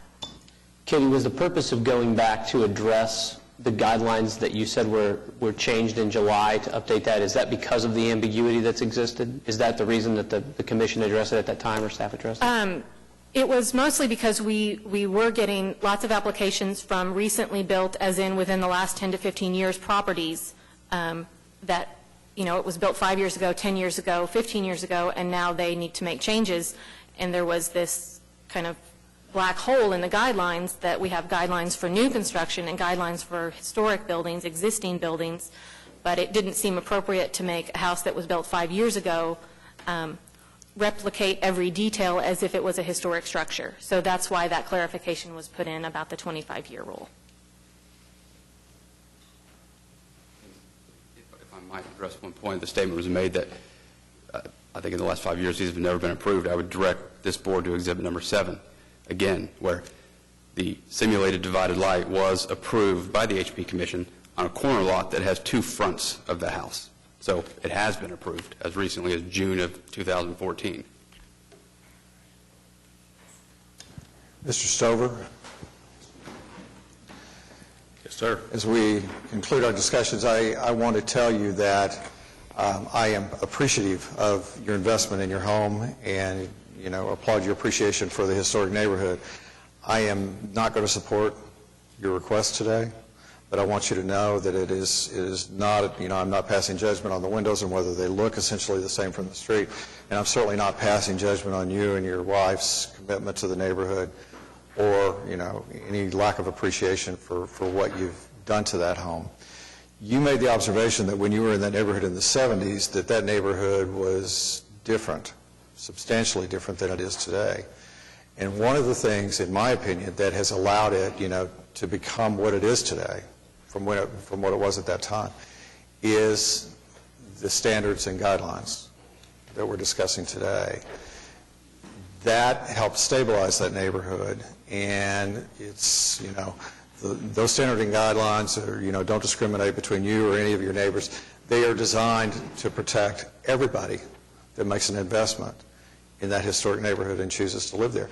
And any family or individual that buys a home and chooses to live there is doing it because they want to. Those homes are, more costly generally to maintain. I mean, there are reasons that you go to the trouble and the expense of choosing a neighborhood like that. So you and your family are special in that respect. And again, I have all the admiration for what you've done and what your intentions are.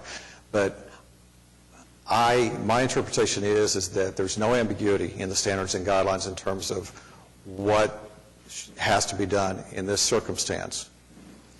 And I believe that upholding and enforcing the standards and guidelines is beneficial to the entire neighborhood, and that every time that we, create a new variance or don't enforce the standards and guidelines, we do, in fact, create a precedent that makes it easier for some other neighbor at some other time to come either before HP or this board and request, an exception or a variance.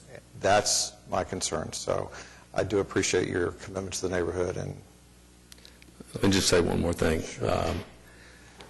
I just ask as I said earlier, we have invested significantly, and our neighbors have. And when I'm saying, I'm talking hundreds of thousands of dollars. Done things that will preserve this home for another 100 years, if it's there in 100 years. And we'll continue to do those things. I would just ask the Commission to think about the exercise of guidelines, because guidelines does involve some judgment. And this is this in the bigger scheme of things, what we're doing for the preservation of this home and this neighborhood is a very small thing. And without going back to the legal arguments and why we did it and why we didn't, just ask for an exception in this case, using your judgment. The guidelines are guidelines. Thank you very much. Thank you, sir. Other comments, discussion?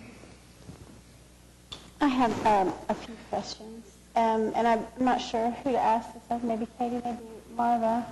How many homes are there in Heritage Hills that really don't fit the profile of the turn-of-the-century home, for lack of a more specific way to describe it? I'm going to say 3. And so this home, which was built in 1959, although it may not be historic in the sense that it fits the profile, does predate, its construction predated the adoption of the HP district. So It did, and so do all the other ones that I can think of. there hasn't been anything built in Heritage Hills, I mean, from scratch? No, and all of the ones I can think of were built on lots where the original house was probably destroyed by fire. And then I guess the last question I have is, would the solution to this, I live in an HP district, and so I feel your pain, the effort to comply with what are sometimes very rigorous and not always clearly understandable, both in terms of their language and in terms of their intent, standards and guidelines. It's a lot to keep up with and to expect of people. But the other question I guess I have is, would the solution in the view of the commission have been for the homeowner to replace the windows they had with ones that were identical to the ones that were existing when we started? So the commission approved replacement of the windows with a new steel window that was thermal pane, so it was insulated, whereas the historic windows were single pane. That's something the guidelines allow as kind of a nod to being more energy efficient, is that you can install thermal pane insulated glass windows, but they still are required to be true divided light. And just for what it's worth, do we know whether those even exist in the marketplace today? Oh, yes. There are numerous window manufacturers. We approve them all the time. We approved some last night. Thermal pane, true divided light windows. The applicant submitted, I think, at least two different proposals for steel windows that were thermal pane, that were replacement windows, that were a much closer replication of the historic that the commission approved. And are those the windows that you were talking about would cost $25,000 all in? Pardon me? And the windows that we're discussing now that would have met the guidelines or the requirements, let's put it that way, of the HP Commission, are those the windows that you're talking about? That would The windows I was quoted on were single divided light, but were not double pane. I was told that I could put a custom-made second piece of glass inside behind those windows to add the insulation, but they would be single pane in this particular manufacturer. And I'm not an expert in this. I researched a number of different suppliers on the internet for steel case or steel windows, and this is the one that had the closest look that's something they manufacture to the ones that exist on the house. But they would come to me unglazed and ready for single pane glazing. I've forgotten that those were single glazed. I will say that we, just in the last few months, approved replacement of steel casement windows at another house in Heritage Hills with new steel casement windows that are thermal pane that were a very close match, and some replacement steel casement windows that are thermal pane have also recently been approved by Downtown Design Committee for the Ford Motor Company building, the Fred Jones building. And that's not HP, obviously, but those were found to be a good match. So there are products available that would have been a pretty close match to the windows. I recognize those are more expensive. A wood window is more expensive than a vinyl window. I know cost can be an issue, but it's not something that's in the Commission's purview to really consider. Thank you. I'm going to make a motion to tee this up so we can vote. But first of all, before I do that, I am always very, very impressed with Katie's presentations. She's always prepared. She does an outstanding job, and she's an outstanding employee. I am very impressed and a big fan of the commission and the hard work they do and the great things they do for that neighborhood. But in looking at the exhibits that were presented to me today, I'm going to move to reverse the decision of the HPC, and it's based upon a couple of things, and I want the record to be real clear on it. Number one, the December 5th, 2012 staff report at page 5, paragraph 3, that says that the proposed design and materials are compatible with the existing primary structure and consistent with the standards and guidelines. I'm also going to put into the record the March 5th, 2014 staff report, which specifically says guidelines for windows in additions and new construction do allow for this type of simulated divided light. And in some instances, the Commission has seen fit to apply these guidelines to existing but more recently built structures. I think that's evidenced by the subpoena and the items that are set forth on Exhibit 7. I also think it's important that the staff has said that this house was built in 1959 and is outside the period of significance. I don't think this was an intentional act by Mr. and Mrs. Stover. I firmly believe that they've been allowed this window on 2 other occasions, or at least in 2012 they were allowed it in their backyard. It was allowed in 1998 with the previous owner, and I would end, as far as moving to reverse, by wanting to make it very clear that if you have other window problems in the future, these guidelines will be enforced. And I'm basing this reversal just on very limited circumstances that are in the record here today. I'm bothered by the ambiguity. I couldn't get past that, and I'm going to second your motion based on those grounds. We have a motion and a second. Register your vote. Thank you very much. Your variance request is approved.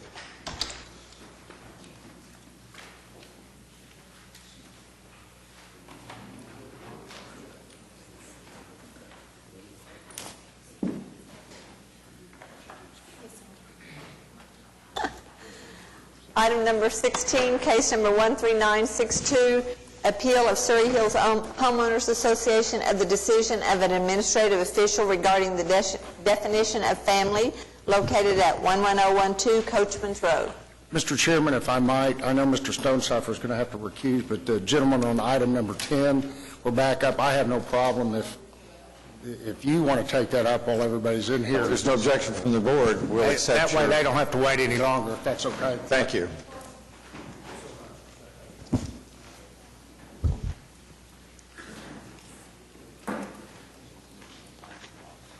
Thank you for allowing us to confer over the measurements. My name is Robert Ruiz. I'm at 7000 Crossroads Boulevard.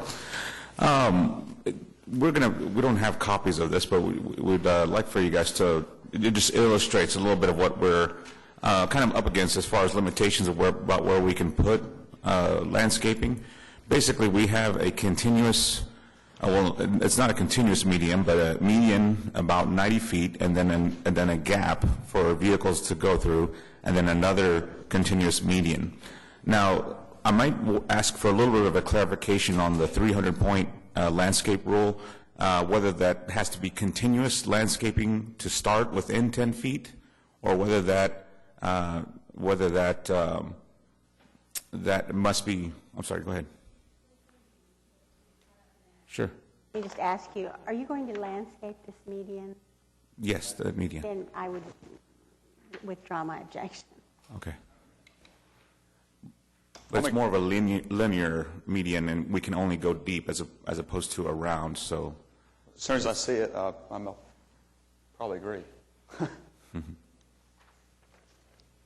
Oh, that's fine. Yeah. Okay. So that will be landscape. I'll make a motion for approval. Subject to them doing the landscape as described in the exhibit.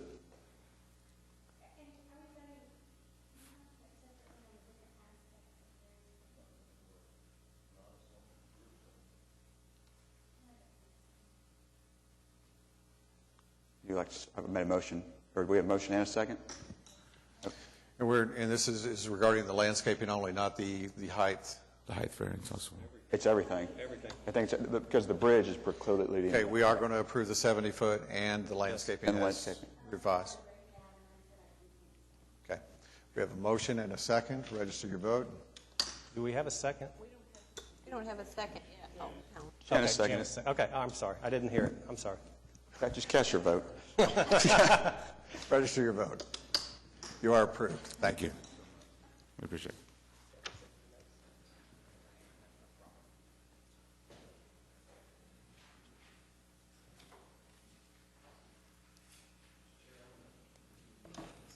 Yes, sir.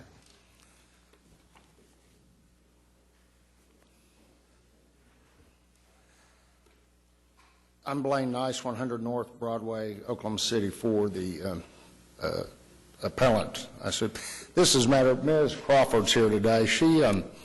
This has to do with an opinion by staff for the use of a property out in Surrey Hills on Coachman Road. Mr. Cravens may not remember the days. I think the rest of us might. Mr. Harris, I don't know about you, but, Surrey Hills was the country. You drive, there was a whole lot of open space. You'd go down Northwest Highway, and I had family in Kingfisher, so you'd drive a long way, and Surrey Hills was this development out there that was the country for years. Now it's all grown around it. But the neighbors out there, the neighborhood association, I guess somebody picked up a newspaper article out of Piedmont or Yukon, and it's attached in your packet, where Ms. Crawford had indicated that she was going to open an assisted living center at 11012 Coachman Road, and this was consistent with what staff had indicated to her she could do at that residence. And when the neighbors found out about that, and we contacted the city, Mr. Tenner provided us a letter that it was his opinion or staff's opinion that under the ordinance that one or more persons related by blood or marriage, including adopted children, or a group of not to exceed 5 unrelated persons not related by blood or marriage, occupying the premises and living as a single nonprofit housekeeping unit, as distinguished from a group occupying a boarding house, lodging house, or a hotel. So they had indicated to her this would be an appropriate use to operate an assisted living center. Now, I don't dispute and we don't disagree with staff's interpretation that you have 5 unrelated people living somewhere, but her statements in the paper, and as I understand it, subsequent to that, there will be full-time staff at this residence, and that could include several staff members on a 24-hour basis. These people that are living there were going to, as I understand it, I'm not sure all of them would be Alzheimer's or individuals with dementia, but I think that that's the way she's advertised it on her website and in the other publications I saw. And she's also indicated that aside from the staff that she would have there, they would have the right to have their own hospice care or other medical aids if they need them. So what you essentially have is a business there. And while the neighbors appreciate what she's trying to do and certainly understand the need for this, in our mind, is a business and should be operated in a commercially zoned area. In fact, in the way the ordinance reads, when it talks about not-for-profit, I understand a landlord could have, can rent to 5 unrelated people and they're making a profit. But in this case, she's not just a landlord. She's bringing in other, medical personnel. She's an RN, as I understand it, will be on site. The neighbors just feel like this is incompatible with the neighborhood. And unfortunately, the way the process works, she's gotten state licenses, so it's licensed as a business, assisted living. The city doesn't require it in this situation. So unfortunately, what happens is she has, gone through this process and spent time and money, I guess, to start this, and then the neighbors find out later that this is going to occur, unlike many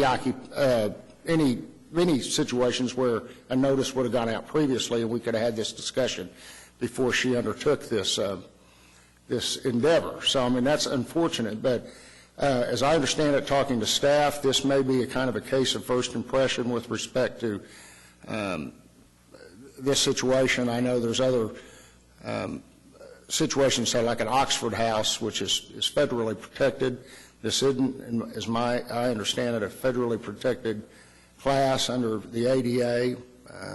or the Fair Housing Act. And so while her intentions are admirable, the neighborhood association just feels like that this use is incompatible with the neighborhood. To have 5 unrelated people that are going to need constant medical care, they may have additional medical care besides the people she has on staff, and it's essentially, while her goal is admirable, we just feel like it's in an appropriate use, and that's why we have filed this appeal.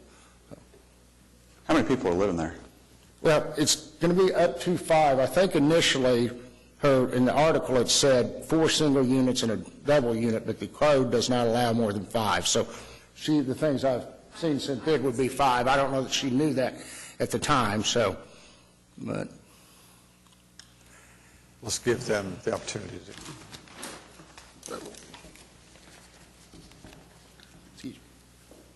My name's Angie Crawford. My address is 3100 Northeast Apache in Piedmont, Oklahoma. And currently we are licensed for 5 residents. We currently have 3 residing. When I referred to the hospice and other things you were talking about, that's home health care. Just as any other resident who lives in their home is allowed to have somebody come in.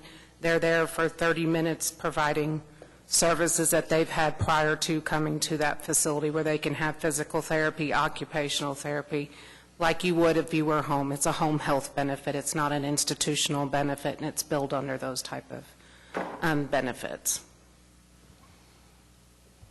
And as far as the caregivers, no one lives there outside of the residents. The caregivers are staff. They're on a staff time frame. They're there from 7 to 3, 3 to 11, 11 to 7. Nobody else lives in the home outside of the residence. This is their primary residence. They receive mail there. They receive laundry. What we're doing is we're providing assistance for people who have Alzheimer's and memory issues. And according to the Fair Housing Act, they should be allowed to live where they want to live. And just because they need help in order to live doesn't preclude them from living where they want to. And according to the statutes, with the family being described as 5 people unrelated, that's what we're complying with. We have no more that will be there. We're providing assistance with meals, with laundry. That's the only assistance that we're providing. We're not providing medical care. There's no ventilators, there's no oxygen, there's no anything like that within it. We have not altered the structure. We have not altered the driveway. We have no signage to make it look any different than any other house. There's no sign on the door. There's no sign on the mailbox. Everything is to comply with that. The house was a foreclosure when I purchased it, and we've done nothing but make capital improvements to that. I have several pictures here I can show you of residents down our street that are in violation of the Homeowners Association, with garage doors falling down and foreclosed homes. Describe the structure to me. The structure is a single-story, 4-bedroom home, 2 full bath. We've done no altercations to it. I have not added on, done any type of thing. It has gone through the Planning Commission with the state to make us licensed with assisted living. They came, they measured the bedrooms, they measured the bathrooms. We're ADA compliant. We have a residential sprinkler system in the place for all of that we had to do to be compliant. We've done nothing but comply with space issues, but in no way did we alter the home or change anything. Added parking, signage. I don't even have a sign on my car. There's nothing to show us to be any different than any other residential home. Are the residents, I'm sorry. Are the residents likely to have cars? We have one resident that has one vehicle. None of my other 2 do. And actually, one of the ladies that resides there has been a homeowner in Surrey Hills for 35 years and wished to stay in her community. And so I'm providing a service in that community for people with memory issues. And according to the Fair Housing Act, if they have mental issues that makes it hard for them to complete a daily activity, it shouldn't preclude them from living in a home. That doesn't mean they go to an institution. So this is an alternative to that, and there are several of these places in Oklahoma City currently that have been scrutinized by homeowners, and according to the Fair Housing and Americans with Disability Act, they have found that they have been overturned if they have been ruled in that favor because it is discriminatory. I have a couple questions. Sure. How many employees do you have? You're rotating 3 shifts? Correct. We have one person on duty during each 8-hour shift. So I have, to cover the weekend too, I have 5 employees, but they're never there all at the same time. Okay. I think senior housing, senior living, servant leadership, I appreciate your mission. Yeah. I have a question for Dan. Dan, we can't hear any issues regarding the Fair Housing Act or any of that. The decision on appeal is from the director only, correct? Well, if the Alzheimer's patients, per se, are considered disabled under the Americans with Disabilities It Act. goes under the Fair Housing Act of 1950? Yeah.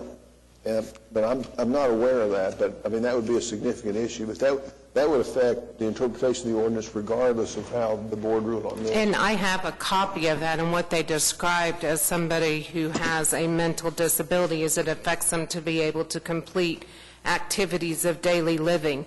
And that's how mentally disabled adults, Alzheimer patient, it prevents them from being able to complete a task like cooking, cleaning. Type of, I guess, if I'm a neighbor, what type of security do you have in place to prevent somebody from wandering out? We have a complete alarm system. We've worked closely with the police there in Surrey Hills. They're aware of our where we're located, and we have an alarm system on all of our doors and windows, and we set that if they go in and they go out. We have that. We have 24-hour supervision with the caregivers that are there during this shift. Why residents for this purpose? Why not just go out and, I'm just asking from a business perspective. Sure, and I'll give you a little bit of a personal story. As my grandmother died from Alzheimer's, and we went through a personal choice of moving her to different locations. We found a place called the Eden House. I don't know if you're aware of it. They are in the Greens. They are in Oak Tree. They are in Warwick. They are in several additions, and it's an alternative to people who aren't receiving care to the level of your $5,000 that you're paying for your loved one to take care of every month, and you can't get their teeth brushed and their hair brushed and the daily activities. We're not providing huge medical care for these people. We're monitoring and making sure they're safe. We're making sure they're fed, they're clothed. We're providing a basic need. We're not operating a medical business out there. We do not run a business. We're taking care of elderly people who need to be taken care of. And it's a choice and it's an alternative for different type of housing. It's very common in the West Coast. It's common in Kansas and Texas. It's relatively new in here, but I know several groups that are watching how this proceeding goes and different things, because there are several of these homes here located in Oklahoma City right now that have fallen under this same family 5 non-related. And my issue is, if this house was rented out to 5 college students, would there be an issue? No. There's an issue because they have Alzheimer's. Can I ask staff a question? Do we make any distinction between group homes that serve the elderly or group homes that serve anybody else? I mean, is this any different than any other kind of group home as far as we're concerned? I wouldn't consider it a group home until they exceeded 5. Well, whatever you want to call it, if that's not a precise term. But, I mean, the type of facility that it is in terms of its care base doesn't enter into how we view it, does it? I don't believe so. I don't, this is a long settled, in my view, issue in the city with respect to the location of these kinds of facilities in residential areas. It's not only tolerated, it's preferred. And, I have an elderly mother who lives in Surrey Hills. She may need this place someday. I mean, who knows? It's not the kind of thing where we feel like the residents that live around it need protection from these people, which was sort of how I took your question about security. Yeah, and I guess I have, Janice, you know this as well as I do, given what Kelly's worked on and I've worked on in the past, I know this, I want to be sure this is strictly an issue of the 1 or more 5 persons, and we're not getting into anything with unfair housing, we're not getting anything with senior living, We're not getting anything with when these people become incapacitated. Are we qualifying this as an assisted living facility? You see the road I'm going down? I mean, Well, yeah. going, I mean. And I think that there are facilities that people can go to that are licensed and accredited by the state. And I realize you've gotten Which I this am. home licensed. I'm open to all inspections through the state as anybody else Absolutely, and is. making sure up 24 hours a day. But the fact that it resides in a residential neighborhood where you have something in the greens, and I'm very familiar with the Eden Alternative, and I think Right. that's very important for seniors in this community. And like we're in the greens, I believe it's on the peripheral boundary of the community. It's not. No, it's located right there as you turn the corner. It's on Apple Tree Valley, because that's where my grandma resided. Okay. I know it's right there in the neighborhood. Right in the gate. Right. Yeah, but it's. Right. I'm right around the first turn, if you look at the map. I mean, I have no signage. I do nothing to identify myself differently. I do nothing to be obtrusive. We have no cars parked out on the street. We park all our vehicles in the garage or in the car. Just because somebody has Alzheimer's doesn't mean that they're at a threat versus somebody else who could be living next door to me making meth in the bathtub, and I have no idea. My house is open to all full inspections. I have people coming in unannounced, inspecting me to make sure I'm held to the highest standard of safety in all the things that you're asking for, to make sure none of those things go on. Yeah, I'm just trying to get a better understanding. This is a case of first impression. And I don't know what other... Go ahead, Scott. Ask your question. I don't know what other cases or examples of this may exist, but to be clear, this is the ordinance for R1 family residential, is that correct? That's correct. And this ordinance says one or more persons related by blood or marriage, including adopted children, or a group of not to exceed 5 unrelated persons occupying the premises and living as a single nonprofit housekeeping unit. Is your organization for-profit or not-for-profit? We're a for-profit agency, but that's... I want to point out, and like I said, the neighbors are sympathetic. I know she mentioned the Alzheimer's or whatever. That was what came out in the paper. Their objection is it's a business. It's providing, while she said not a lot of medical care, I believe she stated, and I think there is medical care. If you took this to the logical conclusion, if you had 5 or 6 of these in one neighborhood, if you found a neighborhood, there's several foreclosures, she said, well, this is a great deal. I mean, you've got basically businesses operating in the neighborhood. And I understand the Fair Housing Act and the ADA and the idea about people living, unrelated people living as a family unit. But as you asked, she's licensed. There's inspections. I mean, that's a business. When you look at the definition of a business under the city code, I mean, this falls within that, and that's what I struggle with, is because,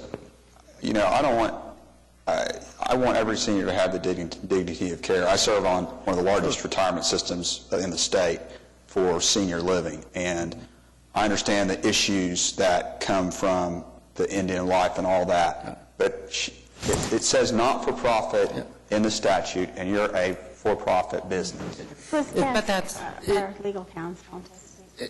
I think there's a distinction to be made because I think it's been pointed out, you can have a rent house in a single-family area, and that is for you. Sure. They don't give it away; they rent it for profit.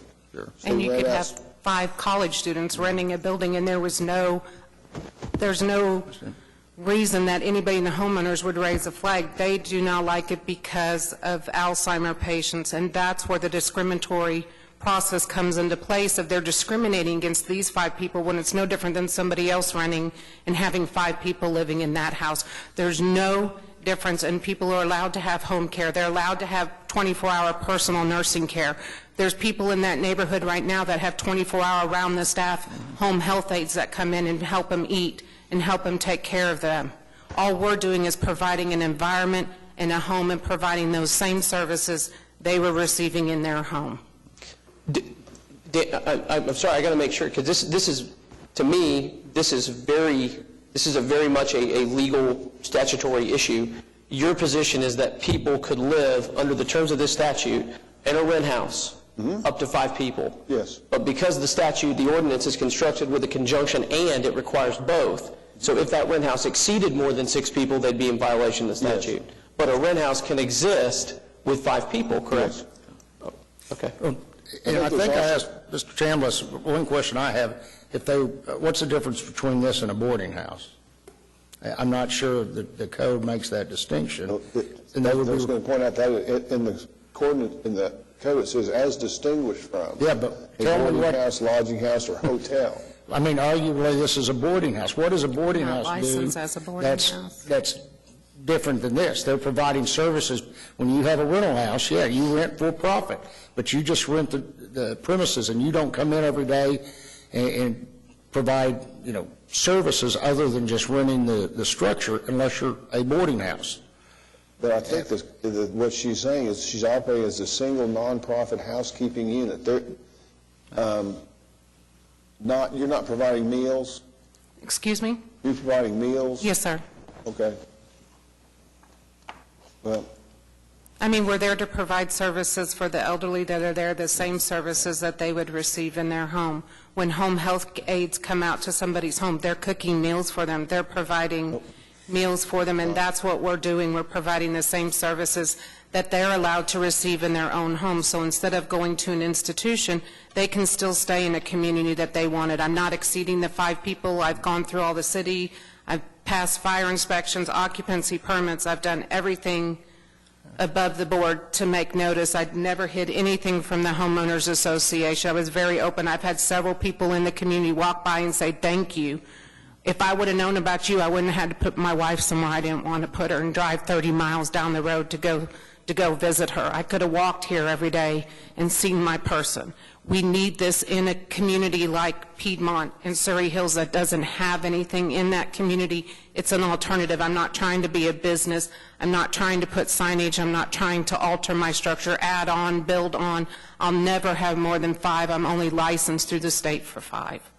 So Dan, is having 5 people in a dwelling and providing the services she described considered no different than 5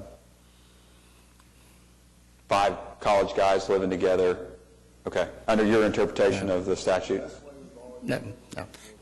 We would argue that you don't license or permit, 5 That's outside of this hearing, Mr. Nice. No. We're talking about the paragraph referenced on the September 8th letter. No, and I understand, and I'm not, when I first contacted city staff and Mr. Brummett and Mr. Chambliss, we're not trying to put staff on the spot. This, I think, as I've been advised, that, maybe in 20-something years you've had one of these come up, and this is kind of very unique. And I do want to reiterate, the Homeowners Association, when they contacted me, they were sympathetic. They don't have, they've not had anything but good things to say about her or the purpose. It's a concern that it's a business being operated in a residential R1 zone area, and that's the issue. If we're done, I'm going to move that we deny the appeal. To me, this isn't even a close question. This is long settled. I don't think of it as a case of first impression. I don't see it any different than a home for people who are developmentally challenged or people who are handicapped in any other way. It's just, there's no difference. I think once I understood what the not-for-profit status was, I'll agree with that. I'll second that motion. I have a motion and a second. Register your vote.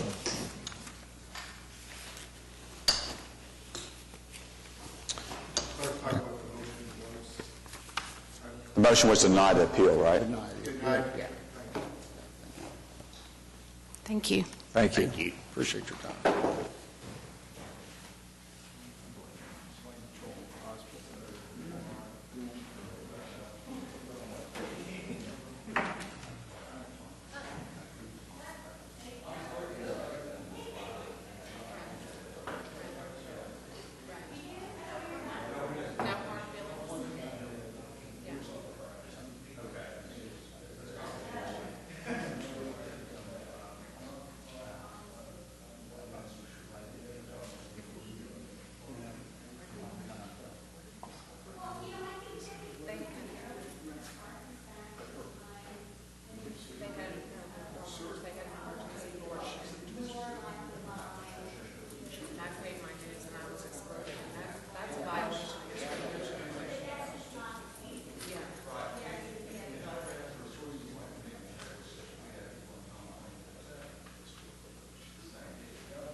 volunteer.